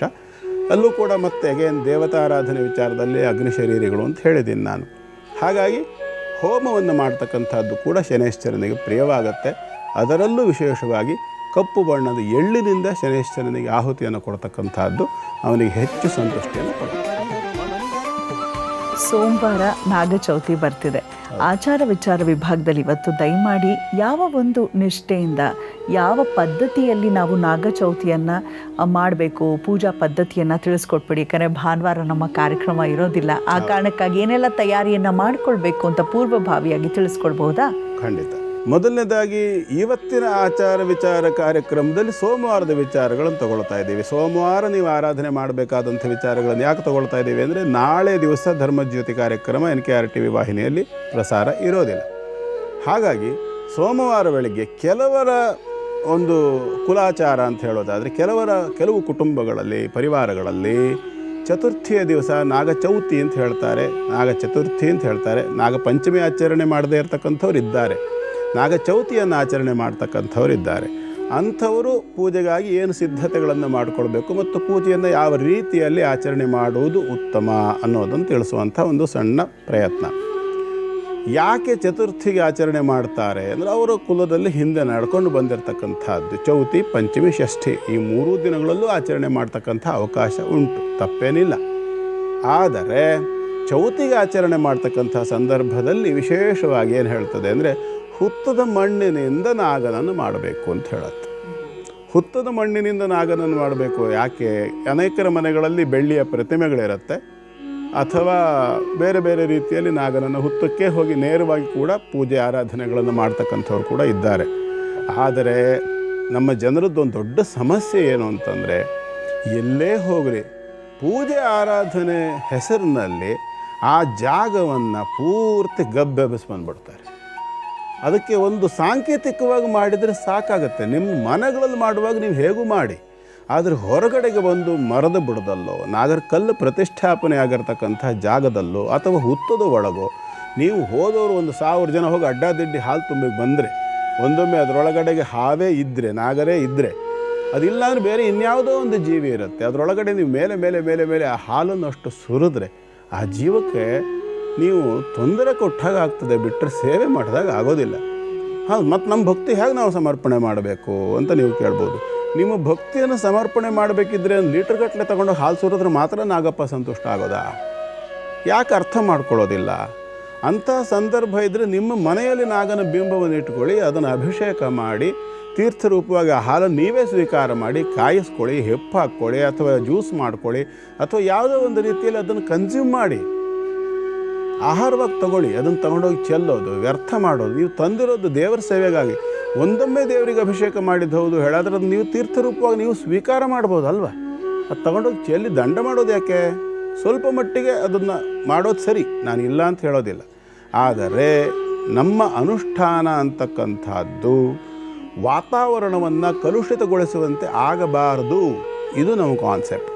ಇದನ್ನು ಅರ್ಥ ಮಾಡ್ಕೋಬೇಕು. ಹಾಗಾಗಿ ನಿಮ್ಮ ಮನೆಗಳಲ್ಲಿ ಚತುರ್ಥಿಯ ದಿವಸ ನಾಡಿದ್ದು ಸೋಮವಾರ ಆರಾಧನೆ ಮಾಡುವಂಥ ಸಂದರ್ಭದಲ್ಲಿ ಹುತ್ತದ ಮಣ್ಣನ್ನು ತಂದು ಕುಟ್ಟಿ ಪೌಡ್ರ್ ಮಾಡ್ಕೋಬೇಕು, ಅದನ್ನು ಜಾಳಿಸ್ಕೋಬೇಕು. ಜರಡಿ ಹಿಡಿದು ನೈಸಾಗಿರ್ತಕ್ಕಂಥ ಮಣ್ಣು, ನುಣುಪಾಗಂಥ ಮಣ್ಣನ್ನು ತಗೊಂಡು ಅದನ್ನು ಸಿದ್ಧಪಡಿಸಿಟ್ಟು ನಂತರ ಅದನ್ನು ಕನಿಷ್ಠ 12 ಗಂಟೆಗಳ ಕಾಲ ಒಂದು ಪೇಪರ್ ಮೇಲೆ ಹರಡಿಬಿಟ್ಟು ಅದನ್ನು ಒಣಗಿಸ್ಬೇಕು. ತಂಪಿನಲ್ಲಿ ಒಣಗಿಸ್ಬೇಕು, ಬಿಸಿಲಿಗೆ ಹಾಕಬಾರ್ದು. ತಂಪಿನಲ್ಲಿ ಒಣಗಿಸಿ ಆನಂತರ ಅದನ್ನು ಒಂದು ಪಾತ್ರೆಯಲ್ಲೋ ತಟ್ಟೆನಲ್ಲೋ ಹಾಕ್ಕೊಂಡು ಸ್ವಲ್ಪ ನಿಮಗೆ ಎಷ್ಟು ದೊಡ್ಡ ನಾಗನ ಪ್ರತಿಮೆ ಬೇಕೋ ಅಷ್ಟು ಅದಕ್ಕೆ ಮಣ್ಣನ್ನು ಇಟ್ಕೊಂಡು ನೀರು ಹಾಕಿ ಅದನ್ನು ಚೆನ್ನಾಗಿ ಈ ಚಪಾತಿ ಹಿಟ್ಟು ಕಲಸುವ ರೀತಿಯಲ್ಲಿ ಕಲಸ್ಕೋಬೇಕು. ನೀರು ಹಾಕಿದರೆ ಕರಗೋಗ್ತದೆ, ಆದರೆ ಎಷ್ಟು ಬೇಕೋ ಅಷ್ಟನ್ನೇ ನೀರನ್ನು ಹಾಕ್ಕೊಂಡು ಹೇಳಿದ್ನಲ್ಲ, ಚಪಾತಿಗೆ ಹಿಟ್ಟು ಕಲಸುವಂಥ ರೀತಿಯಲ್ಲಿ ಚೆನ್ನಾಗಿ ನಾದ್ಕೋಬೇಕು. ಅದನ್ನು ಮೆದಿಯೋದು ಅಂತ ಹೇಳ್ತಾರಲ್ಲ, ಆ ಥರದಲ್ಲಿ ಮಾಡಿಕೊಂಡು ಅದನ್ನು ಒಳ್ಳೆ ನೈಸಾಗಿ ಆಗ್ತದೆ, ಅದು ಡಾಂಬರ್ ಥರ ಆಗ್ತದೆ ಅದು. ಆ ನಂತರದಲ್ಲಿ ಅದಕ್ಕೆ ಒಂದು ಒಳ್ಳೆಯ ಆಕಾರ, ಸರ್ಪದ ಆಕಾರವನ್ನು ಕೊಟ್ಟು ಅದು 3.5 ಸುತ್ತು ಹಾಕಿರೋ ರೀತಿಯಲ್ಲಿ ಸುರುಳಿಯನ್ನು ಮಾಡಿದರೆ ಸೂಕ್ತ. ಅದು ನೆನಪಿಟ್ಕೊಳ್ಳಿ. ಬಾಲ ಒಳಗಡೆ ಬರಬೇಕು, ಬಾಲ ಹೊರಗಡೆ ಇರತಕ್ಕಂಥದ್ದಲ್ಲ. ಬಾಲ ಒಳಗಡೆ ಇಟ್ಕೊಂಡು 3.5 ಸುತ್ತು ಹಾಕಿ ಹೆಡೆ ಬಿಚ್ಚಿರುವಂಥ ರೀತಿಯಲ್ಲಿ ನಾಗನ ಬಿಂಬವನ್ನು ಮಾಡಬೇಕು. ನಿಜವಾಗಿ ಆರಾಧನೆ ಮಾಡಬೇಕಾದಂಥ ಕ್ರಮ ಅದು. ಆ ಕ್ರಮದಲ್ಲಿ ಹೆಡೆಗಳು ನಿಮ್ಮ ಕಲಾಕೃತಿ ಎಷ್ಟರ ಮಟ್ಟಿಗೆ ನಿಮಗೆ ಮಾಡೋಕ್ಕೆ ಸಾಧ್ಯವೋ ಅಷ್ಟರ ಮಟ್ಟಿಗೆ 1, 3, 5, 7, 6 ಹೆಡೆಗಳನ್ನು ಮಾಡಬಹುದು. ನಿಮ್ಮ ಅನುಕೂಲ, ನಿಮ್ಮ ಕೆಪ್ಯಾಸಿಟಿ ಅದು. ಆ ರೀತಿಯಾಗಿ ಮೊದಲು ಬಿಂಬವನ್ನು ಸಿದ್ಧಪಡಿಸ್ಕೊಂಡು ಆ ನಂತರದಲ್ಲಿ ತನಿ ಎರೆಯುವಂಥ ಕಾರ್ಯಕ್ರಮ. ತನಿ ಎರೆಯುವಂಥದ್ದಕ್ಕಿಂತಲೂ ಮೊದಲು ಏನು ಮಾಡಬೇಕು ಅಂತಂದರೆ ಅದಕ್ಕೆ ಆವಾಹಿಸಬೇಕು. ಆ ಒಂದು ನಾಗ ಚೈತನ್ಯವನ್ನು, ನಾಗನ ಶಕ್ತಿಯನ್ನು ಆ ಒಂದು ಬಿಂಬದಲ್ಲಿ, ನೀವು ಮಾಡಿಕೊಂಡಿರ್ತಕ್ಕಂಥ ಬಿಂಬದಲ್ಲಿ ಅದರ ಸನ್ನಿಧಾನ ಬರಲಿ ಅನ್ನೋ ಭಾವನೆಯನ್ನು ಇಟ್ಕೊಂಡು ಅರಿಶಿನ ಪುಡಿ ಸೇರಿಸಿರ್ತಕ್ಕಂಥ ಅಕ್ಷತೆ ಮಾಡ್ತಕ್ಕಂಥ ಕ್ರಮ ನಿಮಗೆಲ್ಲ ಅನೇಕರಿಗೆ ಗೊತ್ತಿದೆ. ಕೆಲವರು ನೀರು ಹಾಕಿಬಿಡ್ತೀರ. ನೀರು ಹಾಕಬಾರ್ದು. ಅಕ್ಷತೆ ಕಲಿಸುವಾಗ ನೀವು ನೀರು ಹಾಕಿದರೆ ಅಕ್ಕಿ ಒದ್ದೆ ಆಗೋದ್ರ ಜೊತೆಯಲ್ಲಿ ಕ್ಷತ ಅಂದರೆ ತುಂಡಾಗ್ತದೆ. ಅದು ತುಂಡಾದರೆ ಅದು ಅಕ್ಷತೆ ಹೇಗಾಗ್ತದೆ? ಹಾಗಾಗಿ ಏನು, ಅಕ್ಷತೆಗೆ ಬಳಸುವಂಥ ಅಕ್ಕಿ ಕೂಡ ನುಚ್ಚ ಆಗಿರಬಾರ್ದು, ಅದು ಪೂರ್ತಿ ಇರಬೇಕು. ಕ್ಷತ ಅಂತಂದ್ರೆ ತುಂಡು ಆಗಿದ್ದು ಅಂತ, ಅಕ್ಷತ ಅಂದರೆ ತುಂಡು ಆಗದೇ ಇರುವಂಥದ್ದು. ಅದನ್ನ ನೋಡಿ ಆಯ್ಕೆ ಮಾಡ್ಕೋತಾರೆ. ಹೌದು. ಅದನ್ನು ಆರಿಸಿ ನಿಧಾನವಾಗಿ ಅಕ್ಷತೆಗಾಗಿ ತಂದಿರತಕ್ಕಂಥ ಅಕ್ಕಿಯನ್ನು ಆರಿಸಿ ಅದರಲ್ಲಿರ್ತಕ್ಕಂತಹ ತುಂಡುಗಳನ್ನೆಲ್ಲ ತೆಗೆದು, ಅಂದರೆ ನುಚ್ಚಾಗಿರ್ತಕ್ಕಂಥ ಅಕ್ಕಿಯ ಪೀಸುಗಳನ್ನೆಲ್ಲ ತೆಗಿಬೇಕು. ಇಡೀ ಅಕ್ಕಿಯನ್ನು ತಗೊಂಡು ಅದನ್ನು ಸರಿಯಾಗಿ ಒಂಚೂರು ಒಂದು ಸ್ವಲ್ಪ ತುಪ್ಪ ಹಾಕಬೇಕು. ಅದಕ್ಕೊಂದು ಅಂದರೆ ಎಷ್ಟಿದೆ ಪ್ರಮಾಣದ ಮೇಲೆ ಅನ್ನೋದ್ರ ಮೇಲೆ ಒಂದು 1/4 kg ಅಕ್ಷತೆ ನೀವು ಮಾಡೋದಾದರೆ ಒಂದು ಅರ್ಧ ಚಮಚ ಅದಕ್ಕೆ ತುಪ್ಪ ಮೊದಲು ಹಾಕಬೇಕು. ಕರಗಿರೋವಂಥ ತುಪ್ಪ ಹಾಕಿ ಚೆನ್ನಾಗಿ ಮಿಶ್ರಣ ಮಾಡ್ಕೋಬೇಕು ಮೊದಲು ಅಕ್ಕಿ ಜೊತೆಗೆ. ಅದನ್ನ ಆ ಮಿಶ್ರಣ ಮಾಡ್ಕೊಂಡು ನಂತರದಲ್ಲಿ ಮೇಲಿಂದ ಅರಿಶಿನ ಪುಡಿಯನ್ನು ಉದುರಿಸಿ ಮತ್ತೆ ಒಂದು ಸಾರಿ ಮಿಶ್ರಣ ಮಾಡಿಬಿಟ್ರೆ ಅಕ್ಷತೆ ರೆಡಿ. ಬಹಳ ಸುಲಭ ಇದು. ಆದರೆ ಅದನ್ನ ಅರ್ಥ ಮಾಡ್ಕೊಂಡು ಮಾಡಬೇಕಷ್ಟೆ. ಮೊದಲು ಕೈಯಲ್ಲಿ ಹೂವು, ಬಿಳಿ ಮತ್ತು ಹಳದಿ ಬಣ್ಣದ ಹೂವುಗಳು ಶ್ರೇಷ್ಠ, ಮರುಗದವನಾದಿ ಪತ್ರಗಳು ಶ್ರೇಷ್ಠ, ಗರಿಕೆ ಕೂಡ ಇಡಬಹುದು. ಯಾವುದಾದ್ರೂ ಒಂದು ಹೂವು, ಅಕ್ಷತೆ ಇತ್ಯಾದಿಗಳನ್ನು ಹಿಡ್ಕೊಂಡು ಮನಸಾರೆ ಆ ನಾಗನನ್ನು ಪ್ರಾರ್ಥನೆ ಮಾಡಿ, ಇವತ್ತು ನಿನ್ನ ಆರಾಧನೆ ಮಾಡ್ತಿದ್ದೇನಪ್ಪ, ನನಗೆ ಅನುಗ್ರಹ ಮಾಡು. ನಾಗದೋಷವೋ, ಕುಜದೋಷವೋ, ರಾಹುದೋಷವೋ ಇತ್ಯಾದಿ ಏನೇನು ದೋಷಗಳು ಬರೋ ಸಾಧ್ಯತೆಗಳು ಉಂಟು, ಸರ್ಪಶಾಪಗಳು ನಿವೃತ್ತಿ ಮಾಡಿ ನನಗೆ ಒಂದು ಸುಖ, ಶಾಂತಿ, ನೆಮ್ಮದಿ, ಆರೋಗ್ಯವನ್ನು ಕೊಡು ಅಂಥೇಳಿ ಪ್ರಾರ್ಥನೆ ಮಾಡಿ ಆವಾಹನೆಯ ಸೂಚಕವಾಗಿ ಅದನ್ನು ಸಮರ್ಪಣೆ ಮಾಡಬೇಕು. 16 ರೀತಿಯ ಉಪಚಾರಗಳಿಂದ ಪೂಜೆಯನ್ನು, ಆರಾಧನೆಯನ್ನು ಮಾಡಬೇಕು ಅಂತ ಹೇಳುತ್ತೆ. ಅದು ಯಾವ ರೀತಿಯಲ್ಲಿ 16 ಉಪಚಾರಗಳನ್ನು ಮಾಡ್ತೀರಿ ಅಂತಂದರೆ ಅದರಲ್ಲಿ ಆವಾಹನ, ಆಸನ, ಪಾದ್ಯ, ಅರ್ಘ್ಯ, ಆಚಮನ, ಸ್ವಾಗತ, ಸ್ನಾನ, ವಸ್ತ್ರ, ಉಪವೀತ, ಆಭರಣ, ಗಂಧ, ಅಕ್ಷತ, ಪತ್ರ, ಪುಷ್ಪ, ಧೂಪ, ದೀಪ, ನೈವೇದ್ಯ, ನೀರಾಜನ, ಮಂತ್ರಪುಷ್ಪ, ಪ್ರದಕ್ಷಿಣ, ನಮಸ್ಕಾರ, ಪ್ರಸನ್ನಾರ್ಘ್ಯ, ಪ್ರಾರ್ಥನೆ, ಪೂಜಾ ಸಮರ್ಪಣೆ, ಇಷ್ಟು ವಿಧಾನ ಉಂಟು. ಒಟ್ಟು ನಿಮ್ಮ ಶಕ್ತ್ಯಾನುಸಾರ ಆವಾಹನೆ ಮಾಡ್ಕೊಳ್ಳಿ, ಆರಾಧನೆ ಮಾಡ್ಕೊಳ್ಳಿ. ಮೊದಲು ನೀರಿನಿಂದ ಅಭಿಷೇಕವನ್ನು ಮಾಡಿ. ಸ್ವಾಮಿ ಮಣ್ಣಲ್ವಾ ಅಂತಂದ್ರೆ ಹುತ್ತದ ಮಣ್ಣಿನ ಸ್ಪೆಷಾಲಿಟಿ. ಒಂದು ಬಾರಿ ಚೆನ್ನಾಗಿ ಮೆದ್ದು ನೀವು ನೀರು ಹಾಕಿ ಅದನ್ನು ಸಿದ್ಧಪಡಿಸಿದ ನಂತರ ತತ್ಕ್ಷಣದಲ್ಲಿ ಆ ಒಂದು ಮಣ್ಣು ಮತ್ತೆ ನೀರನ್ನು ಹೀರ್ಕೊಳ್ಳೋದಿಲ್ಲ. ಇದು ಆ ಒಂದು ಹುತ್ತದ ಮಣ್ಣಿನ ವಿಶೇಷತೆ. ಹಾಗಾಗಿ ಮೊದಲು ನೀರಿನಿಂದ ಅಭಿಷೇಕ. ನಿಮ್ಮ ಶಕ್ತ್ಯಾನುಸಾರ ಮಂತ್ರವನ್ನು ಹೇಳ್ಕೋಬಹುದು, ಯಾವುದಾದ್ರೂ ಒಂದು ಸ್ತೋತ್ರವನ್ನು ಹೇಳ್ಕೋಬಹುದು. ಅದೂ ಇಲ್ಲ ಅಂದರೆ ಓಂ ಶ್ರೀ ನಾಗರಾಜಾಯ ನಮಃ ಇಷ್ಟನ್ನೇ ಹೇಳಿ ಮೊದಲು ನೀರಿನಿಂದ, ಆನಂತರ ಹಾಲಿನಿಂದ, ಆನಂತರ ಮೊಸರಿನಿಂದ, ಆಮೇಲೆ ತುಪ್ಪ, ಜೇನುತುಪ್ಪ, ಸಕ್ಕರೆ, ಪಂಚಾಮೃತ ಅಂತ ಹೇಳ್ತಾರೆ, ಹಣ್ಣು ಇತ್ಯಾದಿ ಎಲ್ಲವನ್ನು ಅಲ್ಲಿ ಅಭಿಷೇಕಕ್ಕೆ ನೀವು ಬಳಸ್ಕೋಬೋದು. ಈ ರೀತಿಯಾಗಿ ಬಳಸಿ ಆನಂತರ ಅದನ್ನು ಸ್ವಲ್ಪ ನೀರನ್ನು ಹಾಕಿ ಸ್ವಚ್ಛ ಮಾಡಿಕೊಂಡು ಆ ತೀರ್ಥಾದಿ ಅಂಶಗಳನ್ನೆಲ್ಲ ತೆಕ್ಕೊಂಡು ಪುನಃ ಅದನ್ನು ಮತ್ತು ಒರೆಸೋಕ್ಕೇನು ಬರೋದಿಲ್ಲ, ಅದು ಹಾಗೆ ನಡೀತದೆ. ಕೊನೆಯದಾಗ ಒಂದು ಸರಿ ನೀರು ಹಾಕಿ ಅದನ್ನೆಲ್ಲ ಕ್ಲೀನ್ ಮಾಡಿ ಸ್ವಚ್ಛ ಮಾಡ್ಕೊಳ್ಳಿ. ಆನಂತರ ಅರಿಶಿನ ಪುಡಿ, ಗಂಧ, ಕುಂಕುಮ ಏರಿಸ್ತಕ್ಕಂಥ ಕ್ರಮ ಇಲ್ಲ ನಾಗನಿಗೆ. ನೆನ್ಪಿಟ್ಕೊಳ್ಳಿ ಈ ಮಾತನ್ನು. ಆನಂತರ ಅವನಿಗೆ ಅರಿಶಿನ, ಗಂಧ, ಹೂವು, ಪತ್ರೆ ಇತ್ಯಾದಿಗಳಿಂದ ಒಂದು ಅರ್ಚನೆ ಆರಾಧನೆಗಳನ್ನು ಮಾಡಿ, ನಿಮಗೆ ಅರ್ಚನೆ ಮಾಡಲಿಕ್ಕೆ ಬರ್ತದೆ ಅಂತ ಹೇಳೋದು ಇವತ್ತೆಲ್ಲ ಮೊಬೈಲ್ನಲ್ಲಿ ಅಷ್ಟೋತ್ತರಗಳೆಲ್ಲ ಸಿಗ್ತದೆ. ಅರಿಶಿನದಿಂದ ಅರ್ಚನೆ ಮಾಡ್ಬೋದು, ಹೂವಿಂದ, ಗರಿಕೆಯಿಂದ, ಪತ್ರೆಗಳಿಂದ, ಎಲ್ಲದರಿಂದ ಯಾವುದೂ ಸಿಕ್ಕಲಿಲ್ಲ ಅಂದರೆ ಬರೀ ಅಕ್ಷತೆಯಿಂದ ಕೂಡ ಅರ್ಚನೆಯನ್ನು ಮಾಡಬಹುದು. ಈ ಅರ್ಚನೆಯನ್ನು ಮಾಡಿದ ನಂತರ ಊದಿನ ಕಡ್ಡಿ, ಧೂಪ, ದೀಪ, ನೈವೇದ್ಯವಾಗಿ ವಿಶೇಷವಾಗಿ ಒಬ್ಬೊಬ್ಬರು ಕುಲಾಚಾರ ಒಂದೊಂದು ಥರದಲ್ಲಿ ಉಂಟು. ಅದರಲ್ಲಿ ತಂಬಿಟ್ಟಿನ ನೈವೇದ್ಯ ಮಾಡ್ತಾರೆ, ಅಥವಾ ಭತ್ತದ ಅರಳಿನಿಂದ ಮಾಡಿರ್ತಕ್ಕಂಥ ನೈವೇದ್ಯವನ್ನು ಮಾಡ್ತಾರೆ. ಅದಿಲ್ಲ ಅಂತಂದರೆ ಹೆಸರು ಕಾಳು ಅಥವಾ ಹೆಸರು ಬೇಳೆ ಇತ್ಯಾದಿಗಳನ್ನು ಕೂಡ ಹುರಿದು ಪೌಡ್ರ್ ಮಾಡಿ ಅದಕ್ಕೆ ಸಕ್ಕರೆ ಇತ್ಯಾದಿಗಳನ್ನು ಮಿಶ್ರಣ ಮಾಡಿ ಕೂಡ ನೈವೇದ್ಯಕ್ಕಾಗಿ ಬಳಸುವಂಥ ಕ್ರಮ ಇದೆ. ಇದು ಎಲ್ಲ ಅವಕಾಶ ಇಲ್ಲ ಸ್ವಾಮಿ, ನಮಗೇನು ಮಾಡೋಣ ಅಂತಂದರೆ ಒಂದು ತೆಂಗಿನಕಾಯಿ ಹೊಡೆಯೋಕ್ಕಂತೂ ಸಾಧ್ಯ ಇದೆ, 2 ವೀಳ್ಯದೆಲೆ ತರಲಿಕ್ಕೆ ಅವಕಾಶ ಇದೆ, 1 ಅಡಿಕೆ ತರಲಿಕ್ಕೆ ಅವಕಾಶ ಇದೆ, 2 ಬಾಳೆಹಣ್ಣಂತೂ ತಂದಿಟ್ಕೋಬೋದಲ್ವಾ. ಇದಿಷ್ಟನ್ನೇ ನೈವೇದ್ಯ ಅಂಥೇಳಿ ಮಾಡಿ ಸ್ವಾಮಿಗೆ ಸಮರ್ಪಣೆ ಮಾಡಿ ಒಂದು ಮಂಗಳಾರತಿ ಮಾಡಿ 8 ಸುತ್ತು ಹಾಕಿ 8 ನಮಸ್ಕಾರಗಳನ್ನು ಮಾಡಬೇಕು. ಅನಂತ, ವಾಸುಕಿ, ತಕ್ಷಕ, ಗುಳಿಕ, ಕರ್ಕೋಟಕ, ಪದ್ಮ, ಮಹಾಪದ್ಮ, ಶಂಖಪಾಲ ಅಂಥೇಳಿ 8 ವಂಶ ಅಂತ ಹೇಳ್ತಾರೆ. ವಂಶಾವಳಿ 8 ಇದೆ ಅಂಥೇಳಿ, ಅನಂತಾದಿ ಅಷ್ಟಕುಲನಾಗ ಅಂತ ಹೇಳ್ತಾರೆ. ಹಾಗಾಗಿ 8 ಸುತ್ತು ಪ್ರದಕ್ಷಿಣೆ, 8 ನಮಸ್ಕಾರವನ್ನು ಮಾಡಬೇಕು. ಮತ್ತು 8 ರಿಂದ 10 ವರ್ಷ ವಯಸ್ಸಿನ ಒಬ್ಬ ಹುಡುಗನನ್ನು ಕರೆದು ಕೂರಿಸಿ ಅವನಿಗೆ ಬೇಕಾಗಿರ್ತಕ್ಕಂಥದ್ದನ್ನು ವಸ್ತ್ರ ಕೊಡೋದು ಅಥವಾ ನಿಮ್ಮ ಶಕ್ತಿ ಅನುಸಾರ ಸ್ವೀಟ್ ಇತ್ಯಾದಿಗಳನ್ನೆಲ್ಲ ಕೊಟ್ಟು ಅವನನ್ನು ಖುಷಿಪಡಿಸಿದ್ರು ಕೂಡ ಬರ್ತದೆ. ಆನಂತರ ಅವನಿಂದ ಆ ದೇವರಿಗೆ ಇಟ್ಟಿರ್ತಕ್ಕಂಥ ಅಕ್ಷತೆಯನ್ನು ಅವನ ಕೈಯಲ್ಲಿ ಕೊಟ್ಟು ನೀವು ಹಾಕಿಸ್ಕೊಂಡ್ರೆ ನಾಗನಿಂದ ಅನುಗ್ರಹ ಆಯಿತು ಅನ್ನುವಂಥ ಒಂದು ಭಾವನೆ. ಈ ರೀತಿಯಾಗಿ ನಾಗರ ಚೌತಿಯ ಒಂದು ಪೂಜಾ ಸಮರ್ಪಣೆಯನ್ನು ಮಾಡಬಹುದು. ಶೆಟ್ಟಿಸರ ಎನ್ನುವಂಥ ಒಂದು ಊರಿನಲ್ಲಿರುವಂಥ ಶನಿದೇವನ ಒಂದು ಜಾಗೃತ ಸ್ಥಳದ ಬಗ್ಗೆ ತಿಳಿಸ್ಕೊಟ್ರಿ. ಶನಿವಾರ ಬಂತು ಅಂತ ಹೇಳಿದ್ರೆ ಶನಿ ಮಹಾತ್ಮನ ಸನ್ನಿಧಾನಗಳು ಎಲ್ಲ ಕಡೆ ಬಹಳ ಜಾಸ್ತಿ ಇರೋದು ನಾವು ನೋಡ್ತಾನೆ ಇರ್ತೀವಿ. ಶನಿ ಮಹಾತ್ಮನಿಂದ ಸಾಡೆಸಾತಿಗೊಳಗಾಗಿರುವಂಥವ್ರು, ಏನಾದರೂ ಗ್ರಹಚಾರ ಸರಿ ಇಲ್ಲ ಅನ್ನೋರೆಲ್ಲ ಶನಿ ಮಹಾತ್ಮ ಮತ್ತು ಆಂಜನೇಯನ ಒಂದು ದರ್ಶನ ಮಾಡಿ ಶನಿವಾರದಂದು, ಮಂಗಳವಾರದಂತು ಅಂತ ಬಹಳಷ್ಟು ಜನ ಹೇಳೋದನ್ನು ನಾವು ಕೇಳಿದ್ದೀವಿ. ಈ ಎಳ್ಳಿನ ದೀಪವನ್ನು ಹಚ್ಚುವಂಥ ಒಂದು ಪದ್ಧತಿಯನ್ನು ನಾವು ನೋಡ್ತೀವಿ. ಆ ಕಪ್ಪು ಬಟ್ಟೆಯಲ್ಲೇ ಸುತ್ತಿ ಇಡೋವಂಥದ್ದು, ಅದರಿಂದ ಏನು ದೋಷ ಪರಿಹಾರ ಆಗುತ್ತೆ, ಯಾರು ಮಾಡಬೇಕು, ಯಾರು ಮಾಡಬಾರ್ದು? ತುಂಬ ಒಳ್ಳೆಯ ಪ್ರಶ್ನೆ ಇದು. ಇವತ್ತಿನ ಪರಿಸ್ಥಿತಿಗಂತೂ ಬಹಳ ಮುಖ್ಯವಾಗಿ ಬೇಕಾಗಿರ್ತಕ್ಕಂಥ ಪ್ರಶ್ನೆ ಇದು. ನೋಡಿ, ಇದು ಶೆಟ್ಟಿಸರ ಅಂತಲ್ಲ ಅಥವಾ ಇನ್ನೊಂದು ಅಂತಲ್ಲ. ಶನೈಶ್ಚರನ ಸನ್ನಿಧಾನದಲ್ಲಿ ಯಾರು ಸೇವೆಯನ್ನು ಮಾಡಬೇಕು, ಯಾರು ಮಾಡಬಾರ್ದು, ಯಾರಿಗೆ ಶನಿಪೀಡೆಯಿಂದ ನಾನು ಕಳ್ಕೋಬೇಕು ಅನ್ನುವಂಥ ಅಪೇಕ್ಷೆ ಇರೋದಿಲ್ಲ ಅವರು ಮಾಡಬಾರ್ದು. ಅದನ್ನು ಮೊದಲು ಮುಗಿಸ್ಬಿಡೋಣ. ಮಾಡಬೇಕು ಅನ್ನೋ ವಿಚಾರವನ್ನು ತಂದ್ಕೊಳ್ಳೋಣ. ನೋಡಿ, ಶನೈಶ್ಚರನಿಗೆ ಸಂಬಂಧಪಟ್ಟು ಇರತಕ್ಕಂಥದ್ದು ಬಾಧೆಗಳು ಯಾವ್ಯಾವುದು ಅಂತ ನೋಡಬೇಕು. ದ್ವಾದಶಾಷ್ಟಮ ಜನ್ಮಸ್ಥಂ ಶನಿರಂಗಾರಕೋ ಗುರು ಕುರುವಂತಿ ಪ್ರಾಣ ಸಂದೇಹ ಮಾನಹಾನಿ ಧನಕ್ಷಯಂ ಅಂಥೇಳಿ ಒಂದೊಂದು ಗ್ರಹಗಳು ಒಂದೊಂದು ಸ್ಥಾನದಲ್ಲಿದ್ದಾಗ ಒಂದೊಂದು ರೀತಿಯಾಗಿರ್ತಕ್ಕಂಥ ಫಲಗಳನ್ನು ಸೂಚಿಸ್ತಾರೆ ಅಂತ ಹೇಳುತ್ತೆ. ಹಾಗಾದರೆ ಶನೈಶ್ಚರ ಜನ್ಮಲಗ್ನದಲ್ಲಿ ಇದ್ದರೆ, ಜನ್ಮ ರಾಶಿಯಲ್ಲಿದ್ದರೆ, 5ನೇ ರಾಶಿಯಲ್ಲಿದ್ದರೆ, 8ನೇ ರಾಶಿಯಲ್ಲಿದ್ದರೆ, 12ನೇ ರಾಶಿಯಲ್ಲಿದ್ದರೆ, ಇದನ್ನೆಲ್ಲ ನೆನಪಿಟ್ಕೊಳ್ಳಿ. ಈ ಸಂದರ್ಭದಲ್ಲಿ ಆಯಾಯ ರಾಶಿಯವರಿಗೆ ಶನೈಶ್ಚರ ಅವರ ಕರ್ಮಫಲವನ್ನು ಕೊಡುತ್ತಾನೆ, ಅಥವಾ ಅವರ ಕರ್ಮಫಲವನ್ನು ಅವರು ಊಟ ಮಾಡುವಂತಹ ಕಾಲ ಬಂದಿದೆ ಅನ್ನೋದನ್ನು ಸೂಚಿಸ್ತಾನೆ ಅಂತ ಅರ್ಥ. ಹಾಗಾಗಿ ಇಲ್ಲಿ ಎಳ್ಳನ್ನು ಯಾಕೆ ಹೇಳ್ತಾರೆ? ಬಹಳ ಮುಖ್ಯ. ತಿಲಾಃ ಪಾಪಹರ ಶುಭಾಃ, ವಿಷ್ಣು ಶರೀರದ ಬೆವರಿನಿಂದ, ಅದೂ ಸಹ ಬಹಳ ಸ್ಪಷ್ಟವಾಗಿ ಭಾಗವತ ಮಹಾಪುರಾಣದಲ್ಲಿ ಬರುತ್ತೆ. ಭೂಮಿ ಸೃಷ್ಟಿಯಾದ ಕೆಲವು ಕಾಲದ ನಂತರ ತನ್ನ ಕಕ್ಷೆಯಿಂದ ಕಳಚ್ಕೊಂಡು ಬಿಡ್ತು ಭೂಮಿ. ವೈಜ್ಞಾನಿಕವಾಗಿ ವೆಲಿಕೋವ್ಸ್ಕಿ ಎನ್ನುವಂಥ ರಷ್ಯನ್ ಸೈಂಟಿಸ್ಟ್ ಹೇಳಿದ್ದಾನೆ, 2 ಬಾರಿ ಭೂಮಿ ತನ್ನ ಕಕ್ಷೆಯಿಂದ ಕಳಚಿತ್ತು. ಇದು ಬರ್ತದೆ ನಮಗೆ, ಅದನ್ನು ಚೂರು ತಿಳ್ಕೊಳ್ಳಿ. ಯಾಕೆ ಅಂತಂದರೆ ವೈಜ್ಞಾನಿಕವಾದ ತಳಹದಿ ಇಲ್ಲದೆ ನಮ್ಮ ಭಾರತೀಯ ತತ್ವಶಾಸ್ತ್ರ ಇಲ್ಲ. ಅದರೊಳಗಡೆ ನಾವು ಇಳಿಯಲ್ಲ, ಆಳ ಗೊತ್ತಿಲ್ಲ, ಮೇಲ್ಮೇಲಕ್ಕೆ ನೋಡ್ಕೊಂಬಿಟ್ಟು ಅಂದ್ಬಿಡ್ತೀವಿ. ವಾಸ್ತವಾಂಶ ಅದಲ್ಲ. 2 ಬಾರಿ ಭೂಮಿ ತನ್ನ ಕಕ್ಷೆಯಿಂದ ಕಳಚಿತ್ತು ಅನ್ನುವಂಥ ಮಾತುಂಟು.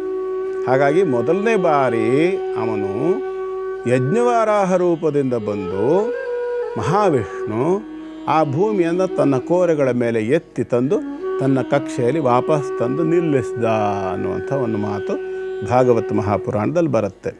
ಅಂಥ ಸಂದರ್ಭದಲ್ಲಿ ಶ್ರಮ ವಹಿಸಿ ಅವನು ಎತ್ತುಕೊಂಡು ಬರುವಂತಹ ಸಂದರ್ಭದಲ್ಲಿ ವಾರಾಹ ರೂಪದಲ್ಲಿರ್ತಕ್ಕಂತಹ ಮಹಾವಿಷ್ಣುವಿನ ಶರೀರದಿಂದ ಬೆವರಿನ ಹನಿಗಳಂತೆ ತೊಟ್ಟಿಕ್ಕಿತೋ. ಅದು ಭೂಮಿಯಲ್ಲಿ ಬಿದ್ದ ಜಾಗದಲ್ಲಿ ಗಿಡವಾಗಿ ಅದರಿಂದ ಒಂದು ಧಾನ್ಯ ರೂಪ ಹೊರಬಂತು. ಅದರಲ್ಲಿ 2 ವರ್ಣಗಳು, ಒಂದು ಬಿಳಿ ಮತ್ತೊಂದು ಕಪ್ಪು.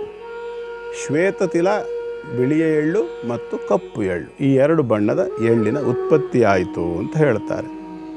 ಹಾಗಾಗಿ ಆ ಒಂದು ಎಳ್ಳು ಅನ್ನುವಂತಹ ಧಾನ್ಯ ಏನಿದೆ, ಮಹಾವಿಷ್ಣುವಿನಿಂದ ಬಿದ್ದಂಥ ವಾರಾಹ ರೂಪದಿಂದ ಬಿದ್ದಂಥ ಬೆವರಿನಿಂದ ಉತ್ಪತ್ತಿಯಾದಂಥ ಒಂದು ಧಾನ್ಯ ಅನ್ನುವಂಥ ಪರಿಕಲ್ಪನೆ. ಜೊತೆಯಲ್ಲಿ ತಿಲಾಹ ಪಾಪಹರಾಹ, ಪಾಪಗಳನ್ನು ನಾಶ ಮಾಡ್ತಕ್ಕಂಥದ್ದು ಎಳ್ಳು ಅಂತ ಹೇಳ್ತದೆ.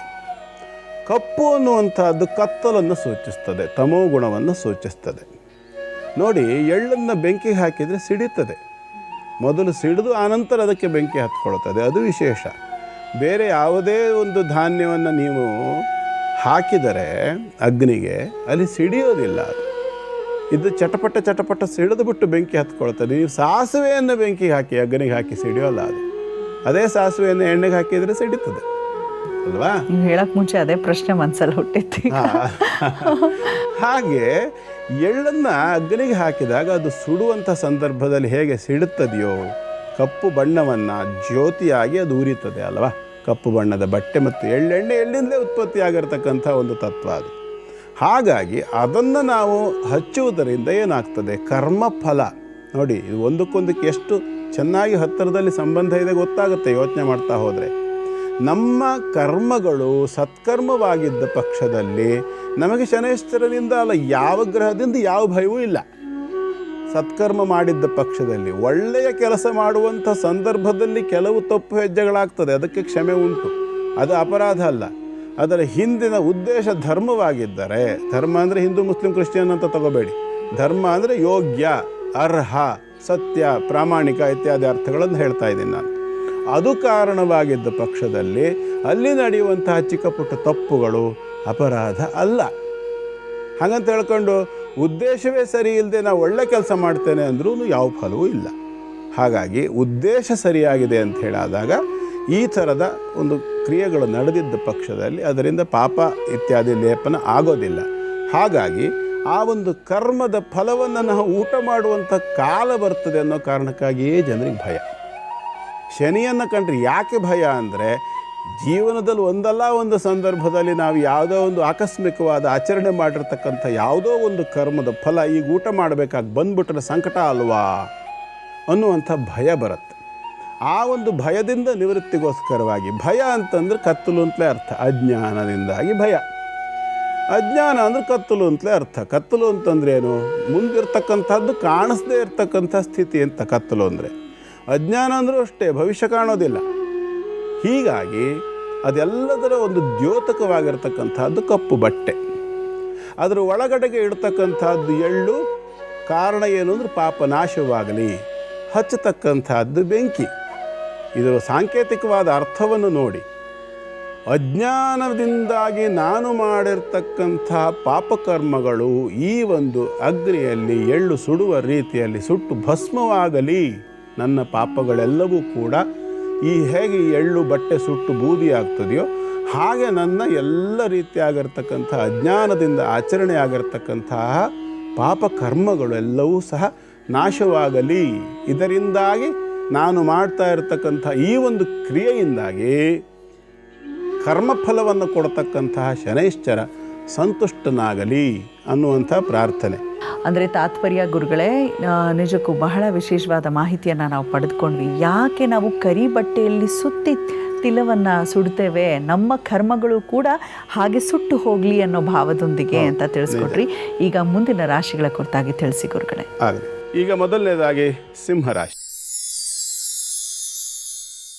ಸಿಂಹರಾಶಿಯವರಿಗೆ ಇವತ್ತು ರಾಶ್ಯಾಧಿಪತಿ, ವ್ಯಯಾಧಿಪತಿ, ದ್ವಿತೀಯಾಧಿಪತಿ, ಲಾಭಾಧಿಪತಿ ಹೀಗೆ ಎಲ್ಲ ಗ್ರಹಗಳ ಸ್ಥಿತಿಯ ಜೊತೆಯಲ್ಲಿ ರಾಶಿಯಲ್ಲಿ ಕೂಡ ಉತ್ತಮವಾಗಿರ್ತಕ್ಕಂಥ ಒಂದು ಗ್ರಹಸ್ಥಿತಿ ಅಂತಕ್ಕಂಥದ್ದು ಇಲ್ಲ. ಆದರೆ ಪರಮಮಿತ್ರ ಜೊತೆಯಲ್ಲಿದ್ದಾನೆ. ಹಾಗಾಗಿ ಅರ್ಥವನ್ನು ನೀವು ಮಾಡಿಕೊಳ್ಬೇಕು. ಅಂದರೆ ಇವತ್ತು ಏನೋ ಒಂದು ಥರ ಸಂಪೂರ್ಣವಾದ ಅಸಮಾಧಾನದ ದಿನವೇ ಆದರೂ ಕೂಡ ಮನಸ್ಸಿಗೆ ಹಿತವನ್ನು ಕೊಡ್ತಕ್ಕಂಥ ಒಬ್ಬ ವ್ಯಕ್ತಿಗಳ ಭೇಟಿ ಆಗ್ತದೆ ಇವತ್ತು. ಅಥವಾ ಯಾರು ನಿಮಗೆ ಮಾನಸಿಕವಾಗಿ ಎಂಥ ಎಲ್ಲ ಸಂದರ್ಭಗಳಲ್ಲಿ ನಿಮ್ಮ ಜೊತೆಯಲ್ಲಿ ನಿಂತಿದ್ರು ಅಂಥೇಳಿ ನಿಮ್ಗೆ ಇರ್ತದೆಯಲ್ಲ, ಅವರ ಜೊತೆ ಕಮ್ಯುನಿಕೇಟ್ ಮಾಡ್ಕೊಳ್ಳಿ. ಅಂಥ ಸಂದರ್ಭದಲ್ಲಿ ಇವತ್ತು ಅದು ಮೈಂಟೈನ್ ಆಗ್ತದೆ ಮತ್ತು ನಿಮ್ಮ ಒಂದು ಇವತ್ತಿನ ದಿನವನ್ನು ನೀವು ಸ್ವಲ್ಪ ಸಮಾಧಾನದಿಂದ ಕಳೀಲಿಕ್ಕೆ ಅನುಕೂಲಕರವಾಗಿರ್ತಕ್ಕಂಥ ವಾತಾವರಣ ಇರ್ತದೆ. ಅದಿಲ್ಲ ದೈವಿಕವಾಗಿ ಇದಕ್ಕೆ ಸಂಬಂಧಪಟ್ಟಂತೆ ಗಣೇಶನ ಆರಾಧನೆ ಬೇಕಾಗುತ್ತೆ. ಹಾಗಾಗಿ ಬೆಳಗ್ಗೆ ಎದ್ದವರು ಸ್ನಾನಾದಿಗಳನ್ನು ಮುಗಿಸ್ಕೊಂಡು ಕೆಂಪು ಬಟ್ಟೆಗಳನ್ನು ಧಾರಣೆ ಮಾಡಿಕೊಂಡು ಗಣೇಶನ ದೇವಸ್ಥಾನಕ್ಕೆ ಹೋಗುವಂಥ ಸಂದರ್ಭ, ಹಣ್ಣು ಕಾಯಿಗೆ ಬೇಕಾಗಿರ್ತಕ್ಕಂಥ ದ್ರವ್ಯಗಳನ್ನು ತಗೊಳ್ಳಿ. ಜೊತೆಯಲ್ಲಿ ಕೆಂಪು ಬಣ್ಣದ ಹೂವು ಮತ್ತು ಗರಿಕೆಯನ್ನು, ಇದಿಷ್ಟೂ ಸಹ ಸಿಗೋದಿಲ್ಲ ಅಂದ್ರೆ ಕನಿಷ್ಠ ಎಕ್ಕದ ಹೂವುಗಳನ್ನು, ಇದು ಯಾವುದೂ ಸಿಗೋದಿಲ್ಲ ಅಂತಂದರೆ ಹಣ್ಣು ಕಾಯಿ ಜೊತೆಯಲ್ಲಿ ಗುಲಾಬಿ ಹೂವಾದರೂ ಸಹ ನಡೀತದೆ. ಕೆಂಪು ಬಣ್ಣದ್ದಾದರೆ ಹೆಚ್ಚು ಶ್ರೇಷ್ಠ ಗಣೇಶನಿಗೆ. ಹಾಗಾಗಿ ಆ ವಸ್ತುಗಳನ್ನು ತಗೊಂಡು ಹೋಗಿ ಗಣೇಶನನ್ನು ಧ್ಯಾನ ಮಾಡಿ ಅಲ್ಲಿಂದ ನಮಸ್ಕಾರ ಮಾಡಿಕೊಂಡು 21 ಪ್ರದಕ್ಷಿಣೆ ಮತ್ತು 21 ನಮಸ್ಕಾರ. ಯಾಕೆ 21 ಅನ್ನೋದು ಮುಂದೊಂದು ದಿನ ನಾನು ತಿಳಿಸ್ಕೊಡ್ತೀನಿ, ಯಾಕೆ ಗಣೇಶನಿಗೆ 21 ಇಂಪಾರ್ಟೆಂಟು ಅಂಥೇಳಿ. ಹಾಗಾಗಿ ಆ 21 ಗರಿಕೆಯನ್ನು ಸಿಕ್ಕಿದರೆ ತೊಗೊಂಡೋಗ್ಕೊಂಡು ಕೈಯಲ್ಲಿ ಕಿತ್ತರೆ ತುಂಬ ಒಳ್ಳೆಯದು. ಅನಿವಾರ್ಯದಲ್ಲಿ ಖರೀದಿ ಮಾಡೋದು ಬೇರೆ ದಾರಿ ಇಲ್ಲ. ಹಾಗಾಗಿ ಯಾಕಾಗಿ ಅಂದರೆ ನಾವೇ ಕೀಳುವಾಗ ನಮ್ಮ ಭಾವನೆಗಳು, ಶರೀರದ ತುಂಬ ಭಾವನೆಗಳ ಸಂಬಂಧಪಟ್ಟು ರಕ್ತ ಸಂಚಾರ ಇರ್ತದೆ, ವೈಬ್ಸ್ ಇರ್ತದೆ. ಹಾಗಾಗಿ ನಾವು ಕೀಳುವಾಗ ನಮ್ಮ ಒಂದು ಮಾನಸಿಕವಾಗಿರ್ತಕ್ಕಂಥ ಭಾವನೆಗಳು ಕೂಡ ಆ ಅಂಶಗಳು ಅದರಲ್ಲಿ ಸೇರ್ಕೊಳ್ಳುತ್ತೆ. ಆದರೆ ಬೇರೆಯವರು ಕಿತ್ತಿರ್ತಕ್ಕಂಥದ್ರಲ್ಲಿ ಅವ್ರು ಹೇಗೆ ಕಿತ್ಕೊಂಡ್ಬಂದಿದ್ದಾರೆ ಗೊತ್ತಿಲ್ಲ, ಕತ್ತರಿ ತಗೊಂಡು ಕಟ್ ಮಾಡಿರ್ಬೋದು. ಇಂಥದ್ದೆಲ್ಲ ಇದ್ದಾಗ ಏನಾಗುತ್ತೆ ಅಂದರೆ ನಮಗೆ ಬೇಕಾಗಿರ್ತಕ್ಕಂಥ ಒಂದು ಇಂಟೆನ್ಸಿಟಿ, ತೀವ್ರತೆ, ಭಾವೋದ್ವೇಗ, ಭಾವ ಸಮಾಧಿ ಅಥವಾ ಭಾವ ಸಂತೃಪ್ತಿ ಇತ್ಯಾದಿ ಏನು ಹೇಳ್ತಾರಲ್ಲ, ಆ ಭಾವನೆಗಳ ಸಂಪರ್ಕ ಆ ವಸ್ತುವಿಗೆ ಆಗೋದಿಲ್ಲ. ಹಾಗಾಗಿ ಪ್ರಯತ್ನ ಮಾಡಿ ಪರಿಸ್ಥಿತಿಗಳ ಮೇಲೆ ಹೇಗೆ ಅನುಕೂಲ ಆಗ್ತದೆ ಹಾಗೆ ಮಾಡ್ತಕ್ಕಂಥದ್ದು ಅನಿವಾರ್ಯದಲ್ಲಿ ಅಷ್ಟೇ. ಹೋಗಿ ಸಮರ್ಪಣೆ ಮಾಡಿ 21 ಪ್ರದಕ್ಷಿಣೆಗಳನ್ನು ಮಾಡಿ 21 ನಮಸ್ಕಾರಗಳನ್ನು ಒಂದು ಪ್ರದಕ್ಷಿಣೆಗೆ ಒಂದರಂತೆ ಮಾಡಿ ಶುಭವಾಗಲಿ ಸಿಂಹರಾಶಿಯವರಿಗೆ. ಮುಂದಿಂದು ಕನ್ಯಾ ರಾಶಿ. ಕನ್ಯಾ ರಾಶಿಯವರಿಗೆ ಇವತ್ತಿನ ದಿನ ತಕ್ಕ ಮಟ್ಟಿಗೆ ಉತ್ತಮವಾಗಿರ್ತಕ್ಕಂಥ ದಿನ. ಸ್ವಲ್ಪ ಮಟ್ಟಿಗೆ ಲಾಭಾಂಶವನ್ನು ನೋಡಬಹುದಾಗಿರ್ತಕ್ಕಂಥ ಒಂದು ದಿನ. ಆದರೆ ವ್ಯಯಭಾವದಲ್ಲಿರ್ತಕ್ಕಂಥ ಕುಜ, ಕೇತು, ಮಾಂದಿ ಗ್ರಹ ಯೋಗ ಏನಿದೆಯಲ್ಲ, ಇದು ಸ್ವಲ್ಪ ಬೇಸರ. ಅಷ್ಟಮಾಧಿಪತಿ ವ್ಯಯ, ಅರ್ಥಾತ್ ರೋಗಾದಿಗಳು ಅಥವಾ ಏನೋ ಒಂದು ದೈಹಿಕವಾಗಿರ್ತಕ್ಕಂಥ ಸಮಸ್ಯೆಗಳು, ಸರ್ಜರಿ ಆಗಿರ್ತಕ್ಕಂಥವ್ರು ಏನಿರ್ತಿರಲ್ಲ, ಅಂಥವರು ಆ ಗಾಯಗಳ ಬಗ್ಗೆ ಸ್ವಲ್ಪ ಹೆಚ್ಚು ಎಚ್ಚರಿಕೆಯನ್ನು ಕೊಡಬೇಕಾಗತ್ತೆ. ಕೆಲವರಿಗೆ ಆ ಗಾಯದಲ್ಲಿ ಇನ್ಫೆಕ್ಷನ್ ಆಗ್ತಕ್ಕಂಥದ್ದು, ಟ್ರೀಟ್ಮೆಂಟ್ ಮಾಡಬೇಕಾಗಿ ಬರ್ತಕ್ಕಂಥದ್ದೆಲ್ಲ ಸೂಚನೆಗಳನ್ನು ಕೆಲವರಿಗೆ ಕೊಡಬಹುದು. ಕೇತು ಅಂದರೆ ಕ್ರಿಮಿ ಅಂತ ಅರ್ಥ. ವೈರಲ್ ಇನ್ಫೆಕ್ಷನ್ ಇತ್ಯಾದಿಗಳೆಲ್ಲ ಆಗಿರ್ತಕ್ಕಂಥವ್ರಿಗೆ ಕೂಡ ಅದರಿಂದ ಸ್ವಲ್ಪ ರಿಲೀಫ್ ಸಿಗ್ತಕ್ಕಂಥ ಸಾಧ್ಯತೆ ಇರುತ್ತೆ. ಇದರ ಜೊತೆಯಲ್ಲಿ ಧನ್ವಂತರಿಯನ್ನು ಪ್ರಾರ್ಥನೆ ಮಾಡ್ಕೊಳ್ಳಿ. ಮೃತ್ಯುಂಜಯ ರುದ್ರನನ್ನು ಕೂಡ, ತೀವ್ರವಾದ ಸಮಸ್ಯೆ ಇರತಕ್ಕಂಥವರು ಮೃತ್ಯುಂಜಯನ ಧ್ಯಾನವನ್ನು ಮಾಡಿ. ಸ್ವಲ್ಪ ಮಟ್ಟಿಗೆ ಘಟನ ಆಗತಕ್ಕಂಥ ಸ್ಥಿತಿಯಲ್ಲಿ ಇರ್ತಕ್ಕಂಥವರು ಧನ್ವಂತರಿಯನ್ನು ಧ್ಯಾನ ಮಾಡಿ. ಶುಭವಾಗಲಿ. ಮುಂದಿಂದು ತುಲಾರಾಶಿ. ತುಲಾರಾಶಿಯವರಿಗೆ ಇವತ್ತಿನ ದಿನ ಚೆನ್ನಾಗಿದೆ. ನಷ್ಟಾದಿ ಸ್ಥಿತಿಗಳಲ್ಲಿರ್ತಕ್ಕಂಥವರಿಗೆ ಕೂಡ ಇವತ್ತು ಸ್ವಲ್ಪ ಮಟ್ಟಿನ ಲಾಭವನ್ನು ನೋಡ್ತಕ್ಕಂಥ ಸಾಧ್ಯತೆ ಇದೆ. ಅದರಲ್ಲೂ ವಿಶೇಷವಾಗಿ ಯಾರು ಆಹಾರ ಸಾಮಗ್ರಿಗಳು ಇರಬಹುದು, ಪ್ರಾವಿಷನ್ ಸ್ಟೋರ್ ಇರ್ಬೋದು, ಹಾಲು, ಮೊಸರು ಇತ್ಯಾದಿ ಹೈನುಗಾರಿಕೆ ವ್ಯಾಪಾರದವರು ಇರಬಹುದು, ಆಯಿಲ್ ಕಂಟೆಂಟ್ಗಳನ್ನು ಮಾರಾಟ ಮಾಡ್ತಕ್ಕಂಥವ್ರು, ಬಟ್ಟೆ ವ್ಯಾಪಾರದವರು, ಇವರಿಗೆಲ್ಲ ಇವತ್ತಿನ ದಿನ ತುಂಬ ಚೆನ್ನಾಗಿದೆ. ತಕ್ಕ ಮಟ್ಟಿಗೆ ಉತ್ತಮವಾಗಿರ್ತಕ್ಕಂಥ ಲಾಭಗಳನ್ನು ನೋಡ್ತೀರಿ. ಹಾಗಾಗಿ ಇವತ್ತಿನ ದಿನವನ್ನು ಚೆನ್ನಾಗಿ ಸಂತೋಷವಾಗಿ ಕಳೆಯುವಂಥ ಎಲ್ಲ ಅವಕಾಶಗಳು ತುಲಾರಾಶಿಯವರಿಗಿದೆ. ಹಾಗಿದ್ದರೂ ಕೂಡ ನೀವೇನು ಮಾಡಬೇಕಾಗ್ತದೆ ಇವತ್ತು ಅಂತಂದರೆ ಸ್ವಲ್ಪ ಮಹಾಲಕ್ಷ್ಮಿಯನ್ನು ಧ್ಯಾನ ಮಾಡ್ಕೊಳ್ಬೇಕಾಗ್ತದೆ. ಕಾರಣ ಏನು ಅಂದರೆ ಅಷ್ಟಮ ಭಾವದಲ್ಲಿ ನಿಮ್ಮ ರಾಶ್ಯಾಧಿಪತಿ ಇರತಕ್ಕಂಥದ್ದು.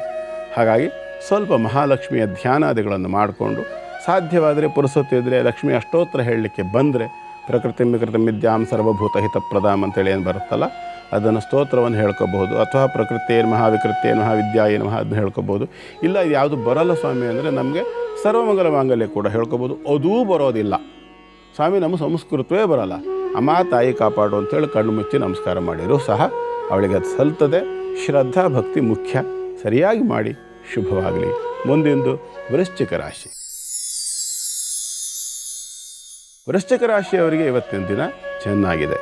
ರಾಶಿಗೆ ಸಂಬಂಧಪಟ್ಟಿರ್ತಕ್ಕಂಥ ಗ್ರಹಕ್ಕೆ ಸ್ವಲ್ಪ ಮಾಂದ್ಯ ಸಹಯೋಗ ಇರೋದರಿಂದ, ಕರ್ಮಭಾವದಲ್ಲಿ ಮಾಂದಿಗ್ರಸ್ತ ಕುಜಕೇತು ಯೋಗ ಇರೋದರಿಂದ ಸ್ವಲ್ಪ ಮಟ್ಟಿಗೆ ಕೆಲವರಿಗೆ, ಅದರಲ್ಲೂ ವಿಶೇಷವಾಗಿ ಅನುರಾಧ ಜ್ಯೇಷ್ಠ ನಕ್ಷತ್ರದಲ್ಲಿ ಹುಟ್ಟಿರ್ತಕ್ಕಂಥವ್ರು ಏನಿರ್ತೀರಿ ವೃಶ್ಚಿಕ ರಾಶಿಯವರು, ಅವರಿಗೆ ಸ್ವಲ್ಪ ಹೆಚ್ಚು ಸಮಸ್ಯೆ ಕಾಣಿಸುತ್ತದೆ.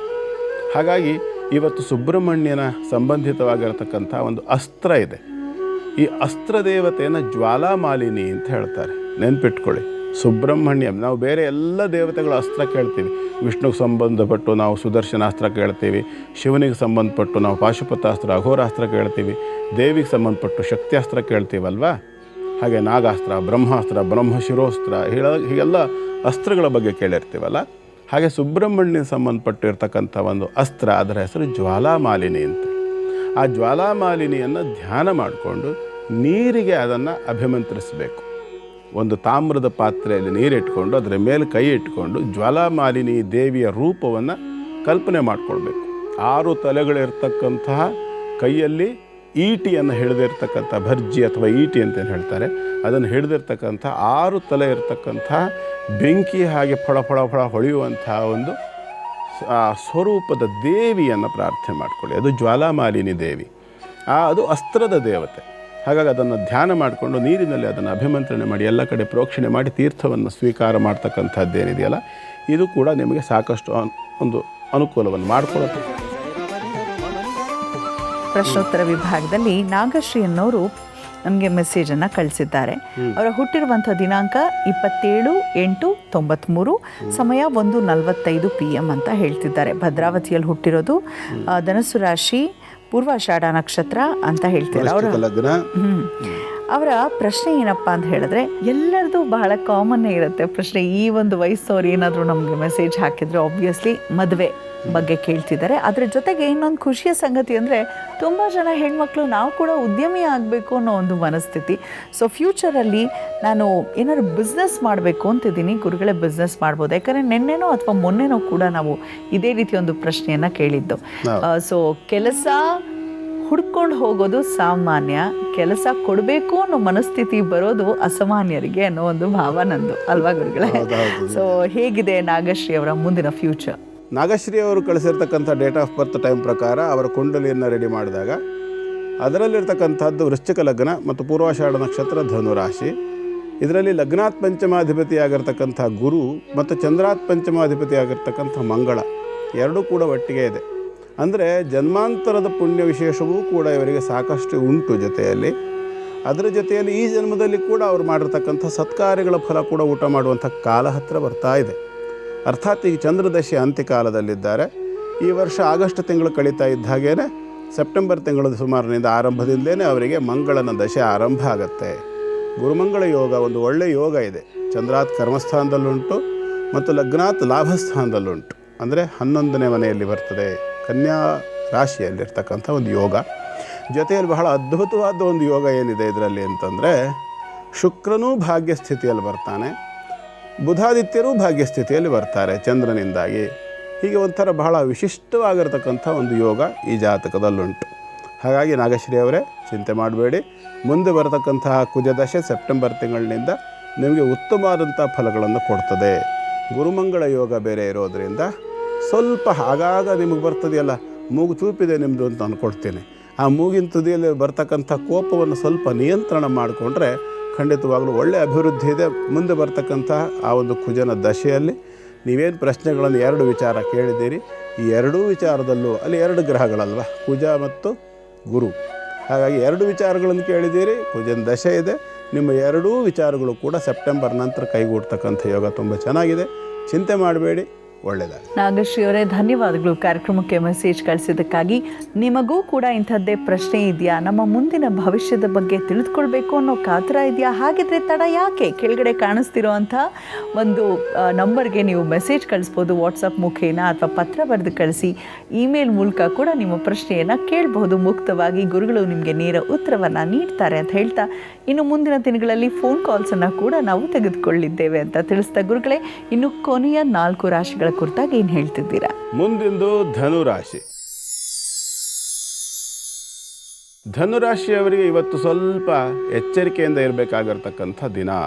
ವಿಶೇಷವಾಗಿ ನೀರಿನಲ್ಲಿ ಪ್ರಯಾಣ ಹೋಗ್ತಕ್ಕಂಥವರು ಮತ್ತು ನೀರಿಗೆ ಸಂಬಂಧಪಟ್ಟಿರ್ತಕ್ಕಂಥ ಜಾಗದಲ್ಲಿ ಕೆಲಸ ಮಾಡ್ತಕ್ಕಂಥವ್ರು, ಎತ್ತರದ ಜಾಗದಲ್ಲಿ ಕೆಲಸವನ್ನು ಮಾಡ್ತಕ್ಕಂಥವ್ರು, ಅಥವಾ ಕಟ್ಟಡ ಕಾರ್ಮಿಕರು 8ನೇ ಫ್ಲೋರು 10ನೇ ಫ್ಲೋರು ಇತ್ಯಾದಿ ಜಾಗಗಳಲ್ಲಿ ಯಾರು ಕೆಲಸ ಮಾಡ್ತಕ್ಕಂಥವ್ರು ಇರ್ತಾರೆ, ಅಂಥವರು ಸ್ವಲ್ಪ ಹೆಚ್ಚು ಜಾಗ್ರತೆಯನ್ನು ವಹಿಸ್ಕೊಂಡಿರಬೇಕಾಗ್ತದೆ. ಪತನ ಶಂಕೆ ಅನ್ನುವಂಥ ಒಂದು ಪದವನ್ನು ಇಲ್ಲಿ ಬಳಸಲಿಕ್ಕೆ ಇಷ್ಟಪಡ್ತೇನೆ. ಧನುರಾಶಿಯವರು ಓಡಾಡೋ ಸಂದರ್ಭದಲ್ಲಿ ಸ್ಲಿಪ್ ಆಗ್ತಕ್ಕಂಥದ್ದು, ಬೀಳ್ತಕ್ಕಂಥದ್ದು, ವಾಹನದಿಂದ ಅಲ್ಲ, ನಡ್ಕೊಂಡು ಹೋಗ್ತಾ ಇದ್ದರೂ ಕೂಡ ಎಡವಿ ಅಥವಾ ಈ ಥರ ಸ್ಕಿಡ್ ಆಗಿ ಬೀಳ್ತಕ್ಕಂಥದ್ದು ಇತ್ಯಾದಿಗಳು ಕೂಡ ಸಾಧ್ಯತೆ ಉಂಟು. ಎತ್ತರ ಜಾಗದಲ್ಲಿ ಓಡಾಡ್ತಕ್ಕಂಥ ಸಂದರ್ಭದಲ್ಲಿ ಧನುರಾಶಿಯವರು ಇವತ್ತು ಸ್ವಲ್ಪ ಹೆಚ್ಚು ಕೇರ್ಫುಲ್ ಆಗಿರ್ತಕ್ಕಂಥದ್ದು ತುಂಬ ಒಳ್ಳೆಯದು. ಸಾಧ್ಯವಾದರೆ ಅಂಥ ಜಾಗಗಳಿಗೆ ಹೋಗೋದನ್ನು ಅವಾಯ್ಡ್ ಮಾಡಿ. ಅನಿವಾರ್ಯವಾಗಿ ಹೋಗಲೇಬೇಕು ಅಂತಕ್ಕಂಥ ಸಂದರ್ಭದಲ್ಲಿ ಮಾತ್ರ ಎಚ್ಚರಿಕೆಯನ್ನು ಇಟ್ಕೊಳ್ಳಿ. ಯಾಕೆಂದರೆ ದೃಢವಾಗಿ ಗಟ್ಟಿಯಾಗಿ ಹೆಜ್ಜೆ ಇಡ್ತಕ್ಕಂಥ ಜೀವ ಯಾವುದು ಭೂಮಿ ಮೇಲೆ ಗಟ್ಟಿಯಾದ ಗ್ರಿಪ್ಪನ್ನು ಹಿಡ್ಕೊಳ್ತಕ್ಕಂಥದ್ದು ಯಾವುದು ಅಂತಂದರೆ ಮರ ಬೇಕಾದರೂ ಹತ್ತುತ್ತದೆ. ಯಾವುದು? ದ್ವೀಪಿ ಚರ್ಮ ಪರಿಧಾನ ಶುಷ್ಕ ಮಾಂಸಾತಿ ಭೈರವ. ದ್ವೀಪಿ ಅಂದರೆ ಚಿರತೆ ಜಾರೋದು ಭಾಳ ಕಡಿಮೆ, ಎಷ್ಟು ವೇಗವಾಗಿ ಓಡಿದರೂ ಬೀಳೋದಿಲ್ಲ. ಮರವನ್ನು ಹತ್ತುತ್ತದೆ, ನೀರಿನಲ್ಲಿ ಈಜುತ್ತದೆ, ಎಲ್ಲವನ್ನೂ ಮಾಡ್ತದೆ ಅಲ್ವಾ ಆ ಚಿರತೆ. ಅದಕ್ಕೆ ಸಂಸ್ಕೃತದಲ್ಲಿ ದ್ವೀಪಿ ಅಂತಾರೆ. ಆ ದ್ವೀಪಿ ಚರ್ಮ ಪರಿಧಾನ ಶುಷ್ಕ ಮಾಂಸಾತಿ ಭೈರವ ಚಾಮುಂಡಾ ಅಂತ, ಚಾಮುಂಡಾದೇವಿಯನ್ನು ಅಥವಾ ಚಾಮುಂಡೇಶ್ವರಿ ಅಂತ ಹೇಳ್ತಾರಲ್ಲ, ಆಕೆ ಕೂಡ ನಡೀತದೆ. ಆ ದೇವಿಯನ್ನು ಧ್ಯಾನ ಮಾಡಿಕೊಂಡು ಹೋಗಿ ಆ ನಂತರದಲ್ಲಿ ನಿಮ್ಮ ಕಾರ್ಯಗಳನ್ನು ಮಾಡಿಕೊಳ್ಳಿ. ಶುಭವಾಗಲಿ. ಮುಂದಿಂದು ಮಕರ ರಾಶಿ. ಮಕರ ರಾಶಿಯವರಿಗೆ ಇವತ್ತಿನ ದಿನ ತಕ್ಕ ಮಟ್ಟಿಗೆ ಚೆನ್ನಾಗಿದೆ. ತಕ್ಕ ಮಟ್ಟಿಗೆ ಅಂತ ಹೇಳ್ತಾ ಇದ್ದೀನಿ, ಲಾಭಾಂಶದಲ್ಲಿ ಕೊರತೆ ಕಾಣಿಸ್ತದೆ. ಈ ಧನ ಇತ್ಯಾದಿ ವ್ಯವಹಾರಗಳು, ವಿಶೇಷವಾಗಿ ಫೈನಾನ್ಸ್ ಇತ್ಯಾದಿ ವ್ಯವಹಾರ ಮಾಡ್ತಕ್ಕಂಥವ್ರಿಗೆ ಇವತ್ತು ಸ್ವಲ್ಪ ಮಂದ ಸ್ಥಿತಿ, ನೆಪಗಳನ್ನು ಹೇಳಿ ಕೊಡ್ತಕ್ಕಂಥವ್ರು ಸತಾಯಿಸ್ತಕ್ಕಂಥ ಒಂದು ಸಾಧ್ಯತೆ ಇರುತ್ತೆ. ಅದನ್ನು ವಾಪಸ್ ಇಸ್ಕೊಳ್ಳೋದಕ್ಕೋಸ್ಕರವಾಗಿ ಹೆಚ್ಚು ಟೆನ್ಷನ್ ಮಾಡ್ಕೊಳ್ಬೇಕಾಗಿ ಬರುತ್ತೆ. ಆರೋಗ್ಯದ ವಿಷಯದಲ್ಲಿ ಕೂಡ ಸ್ವಲ್ಪ ಹೆಚ್ಚು ಎಚ್ಚರಿಕೆಯನ್ನು ಇಟ್ಕೋಬೇಕಾಗತ್ತೆ. ಯಾರು ಮಕರ ರಾಶಿಯವರು BP ಶುಗರ್ ಇತ್ಯಾದಿ ಶಾಶ್ವತ ಸ್ನೇಹಿತರ ಜೊತೆಯಲ್ಲಿರ್ತೀರಿ ಅಂಥವರು ಸ್ವಲ್ಪ ಎಚ್ಚರಿಕೆ ವಹಿಸ್ಕೊಳ್ಳಿ. ವ್ಯತ್ಯಾಸ ಆಗದೇ ಇದ್ದಂಗೆ ಗಮನ ಕೊಟ್ಕೊಳ್ಳಿ. ಸಮಾಧಾನವಾಗಿರಲಿಕ್ಕೆ ಪ್ರಯತ್ನವನ್ನು ಮಾಡಿ. ಸಾಧ್ಯವಾದರೆ ಶಿವ ಕವಚ ಅಂತ ಹೇಳಿ ಬರ್ತದೆ, ಅದು ಯೂಟ್ಯೂಬ್ನಲ್ಲಿ ಕೂಡ SP ಬಾಲಸುಬ್ರಹ್ಮಣ್ಯಂ ಅವರು ಹೇಳಿರ್ತಕ್ಕಂಥದ್ದು ಉಂಟು. ಅದನ್ನು ಕೂಡ ಶ್ರವಣ ಮಾಡ್ಬೋದು. ಸ್ಪಷ್ಟವಾಗಿ ಚೆನ್ನಾಗಿ ಹೇಳಿದ್ದಾರೆ, ಭಾವಪೂರ್ಣವಾಗಿ. ಅಥವಾ ನಿಮಗೆ ಸ್ವತಃ ಓದ್ಕೊಳ್ಳಿಕ್ಕೆ ಬರ್ತದೆ ಅಂಥೇಳಿ ಆದರೆ ಶಿವ ಕವಚ ಅಂತ ಇರ್ತದೆ. ಆ ಶಿವ ಕವಚವನ್ನು ಕನಿಷ್ಠ ಒಂದು 5 ಬಾರಿ ಪಠನ ಮಾಡ್ತಕ್ಕಂಥದ್ದು ತುಂಬ ಉತ್ತಮ. ಮುಂದಿಂದು ಕುಂಭರಾಶಿ. ಕುಂಭರಾಶಿಯವರಿಗೆ ಇವತ್ತಿನ ದಿನ ಸ್ವಲ್ಪ ಮನೆಯಲ್ಲಿ ವಾತಾವರಣದಲ್ಲಿ ಸ್ವಲ್ಪ ಸ್ಟ್ರಗಲ್ ಮಾಡ್ತಕ್ಕಂಥದ್ದು ಅಥವಾ ಒಂಥರ ಬಿಸಿಯಾಗಿರ್ತಕ್ಕಂಥ ವಾತಾವರಣ. ಸಪ್ತಮದಲ್ಲಿ ಅಗ್ನಿತತ್ವ ಸ್ಥಿತಿ ಅಂತಕ್ಕಂಥದ್ದಿದೆ. ಕುಂಭರಾಶಿಯವರು ಸಂಗಾತಿಯೊಂದಿಗೆ ಇವತ್ತು ಸ್ವಲ್ಪ ಹೆಚ್ಚು ಬಿಸಿಯಾಗಿರ್ತಕ್ಕಂಥ ಚರ್ಚೆಗಳನ್ನು ಮಾಡ್ತಕ್ಕಂಥ ಸಾಧ್ಯತೆ. ಯಾಕೆಂದರೆ ದ್ವಿತೀಯಾಧಿಪತಿ ಪಂಚಮದಲ್ಲಿದ್ದಾನೆ, ಶುದ್ಧ ಸ್ಥಿತಿಯಲ್ಲಿದ್ದಾನೆ, ಪೂರ್ಣವಾಗಿರತಕ್ಕಂಥ ಗುರುಬಲ ಇದೆ, ಎಲ್ಲ ಹೌದು. ಆದರೆ ನಿಮ್ಮ ವಾದಕ್ಕೆ ಸಮರ್ಥವಾಗಿ ಎದುರುತ್ತರವನ್ನು ಕೊಡ್ತಕ್ಕಂಥ ಸ್ಥಿತಿ ಇವತ್ತು. ಹಾಗಾಗಿ ವಾಗ್ಯುದ್ಧಗಳು ನಡೀತಕ್ಕಂಥ ಸಾಧ್ಯತೆ ಇರುತ್ತೆ. ಯಾವುದೋ ಒಂದು ಅವರ ಅಪೇಕ್ಷೆಯನ್ನು ಪೂರ್ಣಗೊಳಿಸ್ಕೋಬೇಕು ಅನ್ನುವಂಥ ಅಭಿಪ್ರಾಯದಿಂದಾಗಿ ಪರಸ್ಪರಂ ಭಾವಯಂತಹ. ಚೆನ್ನಾಗಿ ನೆನಪಿಟ್ಕೊಳ್ಳಿ, ಯಾವಾಗ ನಿಮ್ಮ ಸಂಗಾತಿ ನಿಮ್ಮೊಂದಿಗೆ ಬೆರೆಯುವಂಥ ವಿಚಾರದಲ್ಲಿ ಅಥವಾ ನೀವಿಬ್ಬರು ಜೀವನ ಮಾಡುವಂಥ ಸಂದರ್ಭದಲ್ಲಿ ಯಾವುದೇ ಕಾರಣಕ್ಕೂ ವ್ಯಕ್ತಿಯೇ ಮುಖ್ಯವಾಗಿದ್ದಾಗ ವಿಷಯಗಳಿಗೆ ಪ್ರಾಮುಖ್ಯತೆ ಕೊಡಬೇಡಿ, ರಿಲ್ಯಾಕ್ಸ್ ಆಗಿಬಿಡಿ, ಅದರಿಂದ ಹೊರಗೆ ಬನ್ನಿ. ಆದರೆ ವಿಷಯವೇ ಮುಖ್ಯವಾಗಿದ್ದ ಸಂದರ್ಭದಲ್ಲಿ ವ್ಯಕ್ತಿಗೆ ಬೆಲೆ ಕೊಡೋಕ್ಕಾಗೋಲ್ಲ, ವಿಷಯಕ್ಕೆ ಬೆಲೆ ಕೊಡಬೇಕು ಮತ್ತು ವ್ಯಕ್ತಿ ಬಗ್ಗಲೇಬೇಕು. ಹಾಗಾಗಿ ವಿಷಯ ಪ್ರಧಾನವೋ ವ್ಯಕ್ತಿ ಪ್ರಧಾನವೋ ತಿಳ್ಕೊಂಡು ತೀರ್ಮಾನ ಮಾಡಿಕೊಳ್ಳಿ. ಸೀತಾರಾಮಚಂದ್ರನನ್ನು ಧ್ಯಾನ ಮಾಡಿ. ಶುಭವಾಗಲಿ. ಕೊನೆಯದಾಗಿ ಮೀನರಾಶಿ. ಮೀನರಾಶಿಗೆ ಇವತ್ತಿನ ದಿನ ತಕ್ಕ ಮಟ್ಟಿಗೆ ಚೆನ್ನಾಗಿದೆ. ಎಲ್ಲ ರೀತಿಯ ಶತ್ರು ಪೀಡೆಗಳನ್ನು ಕಳ್ಕೊಳ್ತಕ್ಕಂಥದ್ದು, ಶತ್ರುಗಳಿಗೆ ಸೋಲು ಮತ್ತು ನಿಮ್ಮ ಸಂಬಂಧಗಳು ವೃದ್ಧಿ ಆಗ್ತಕ್ಕಂಥದ್ದು. ಪಂಚಮಾಧಿಪತಿಯು ಪಂಚಮದಲ್ಲಿರೋದು, ಸಪ್ತಮಾಧಿಪತಿಯು ಪಂಚಮದಲ್ಲಿರೋದು, ಹೀಗೆಲ್ಲ ಒಳ್ಳೊಳ್ಳೆ ಯೋಗಗಳು ಉಂಟು ಇವತ್ತು ಮೀನರಾಶಿಗೆ. ಹಾಗಾಗಿ ಮೀನರಾಶಿಯವರು ಸಾಂಸಾರಿಕವಾಗಿರ್ತಕ್ಕಂಥ ಎಲ್ಲ ಸೌಖ್ಯಗಳನ್ನು, ದುಡ್ಡು ಕಾಸಿನ ವಿಚಾರದಲ್ಲಿ ಸೌಖ್ಯವನ್ನು, ಸಂಪಾದನೆಯ ವಿಚಾರದಲ್ಲಿ ಸೌಖ್ಯವನ್ನು, ಮನೆಯ ವಾತಾವರಣದ ವಿಚಾರದಲ್ಲಿ ಸೌಖ್ಯವನ್ನು, ದೇವತಾರಾಧನೆ ವಿಚಾರದಲ್ಲೂ ಕೂಡ ಸೌಖ್ಯವನ್ನು, ಈ ರೀತಿಯಾಗಿ ಉತ್ತಮವಾಗಿರ್ತಕ್ಕಂಥ ಒಂದು ದಿನ ಇವತ್ತು ಮೀನರಾಶಿಯವರಿಗಿದೆ. ದತ್ತಾತ್ರೇಯರ ದರ್ಶನ ಅನುಗ್ರಹಾದಿಗಳನ್ನು ಪಡ್ಕೊಂಡು ಬಂದ ಪಕ್ಷದಲ್ಲಿ ಅಥವಾ ನೀವು ಆರಾಧನೆ ಮಾಡ್ತಕ್ಕಂಥ ಪೀಠ ಪರಂಪರೆಯ ಗುರುವನ್ನು ಆರಾಧನೆ ಮಾಡುವುದರಿಂದ ಅಥವಾ ದರ್ಶನ ಮಾಡುವುದರಿಂದ ಕೂಡ ಉತ್ತಮವಾಗಿರ್ತಕ್ಕಂಥ ಇನ್ನಷ್ಟು ಫಲಗಳನ್ನು ಇವತ್ತು ನೋಡಬಹುದು. ಇದು ಒಟ್ಟಾರೆ 12 ರಾಶಿಗಳವರ ಇವತ್ತಿನ ನಿತ್ಯ ಭವಿಷ್ಯ ಆಗಿದೆ. ಎಲ್ಲರಿಗೂ ಸಹ ಭಗವಂತ ಶುಭವನ್ನು ಉಂಟು ಮಾಡಲಿ ಅಂತ ಹಾರೈಸ್ತೀನಿ. ಪ್ರತಿದಿನದಂತೆ ಇಂದು ಕೂಡ ಬಹಳಷ್ಟು ವಿಶೇಷ ವಿಚಾರವನ್ನು ನಮಗೆ ತಿಳಿಸ್ಕೊಟ್ರಿ. ನಾಗ ಚೌತಿಯನ್ನು ನಾವು ಹೇಗೆ ಆಚರಣೆ ಮಾಡಬೇಕು ಅಂತ ಕೂಡ ತಿಳಿಸಿದ್ದೀರಾ ಗುರುಗಳೇ. ಬಹುಶಃ ನಾಗ ಚೌತಿ ಎಂದು ಅಂದರೆ ಸೋಮವಾರ, ಅದರ ಮುಂದಿನ ದಿನ ಪಂಚಮಿಯ ಒಂದು ತಯಾರಿ ಹೇಗೆ ಮಾಡ್ಕೋಬೇಕು ಅಂತ ತಿಳಿಸ್ತೀರಾ. ಸೊ ನೀವೆಲ್ಲರೂ ಕಾರ್ಯಕ್ರಮ ನೋಡುವಾಗ ಇಲ್ಲ ವಿಡಿಯೋ ಮಾಡ್ಕೊಳ್ಳಿ, ಕೆಲವೊಂದು ವಿಶೇಷ ವಿಚಾರ ಇಲ್ವಾ ಒಂದು ಪೇಪರ್ ಪೆನ್ ತೆಗೆದು ಇಟ್ಕೊಳ್ಳಿ. ಗುರುಗಳು ಹೇಳುವಂಥ ವಿಶೇಷವಾದ ಒಂದು ಮಾಹಿತಿಯ ಟಿಪ್ಪಣಿ ಮಾಡ್ಕೊಳ್ಳಿ. ಆಚರಣೆಗೆ ಮುಂದಾದಾಗ ಅದು ಬಹಳ ಉಪಯೋಗಕ್ಕೆ ಬರುತ್ತೆ ಅಂತ ಹೇಳ್ತಾ ಗುರುಗಳೇ ಧನ್ಯವಾದಗಳು. ಸರ್ವೇ ಜನ ಸುಖಿನೋ ಭವಂತು, ಸಮಸ್ತ ಸನ್ಮಂಗಲಾನಿ ಭವಂತು. ಭಗವಂತ ಎಲ್ಲರಿಗೂ ಕೂಡ ಶುಭವನ್ನು ಉಂಟು ಮಾಡಲಿ ಅಂತ ಹಾರೈಸ್ತೀನಿ. ವೀಕ್ಷಕರೇ, ಬಹಳ ವಿಶೇಷವಾದ ವಿಚಾರಗಳನ್ನು ಇವತ್ತು ಕೂಡ ನಾವು ತಿಳಿದುಕೊಂಡಿದ್ದೀವಿ ಧರ್ಮಜ್ಯೋತಿ ಕಾರ್ಯಕ್ರಮದಲ್ಲಿ. ಮತ್ತೆ ಸಿಗೋಣ ಸೋಮವಾರದ ಎಪಿಸೋಡ್ನಲ್ಲಿ. ಹೋಗಿ ಬರೋದಾ? ನಮಸ್ಕಾರ.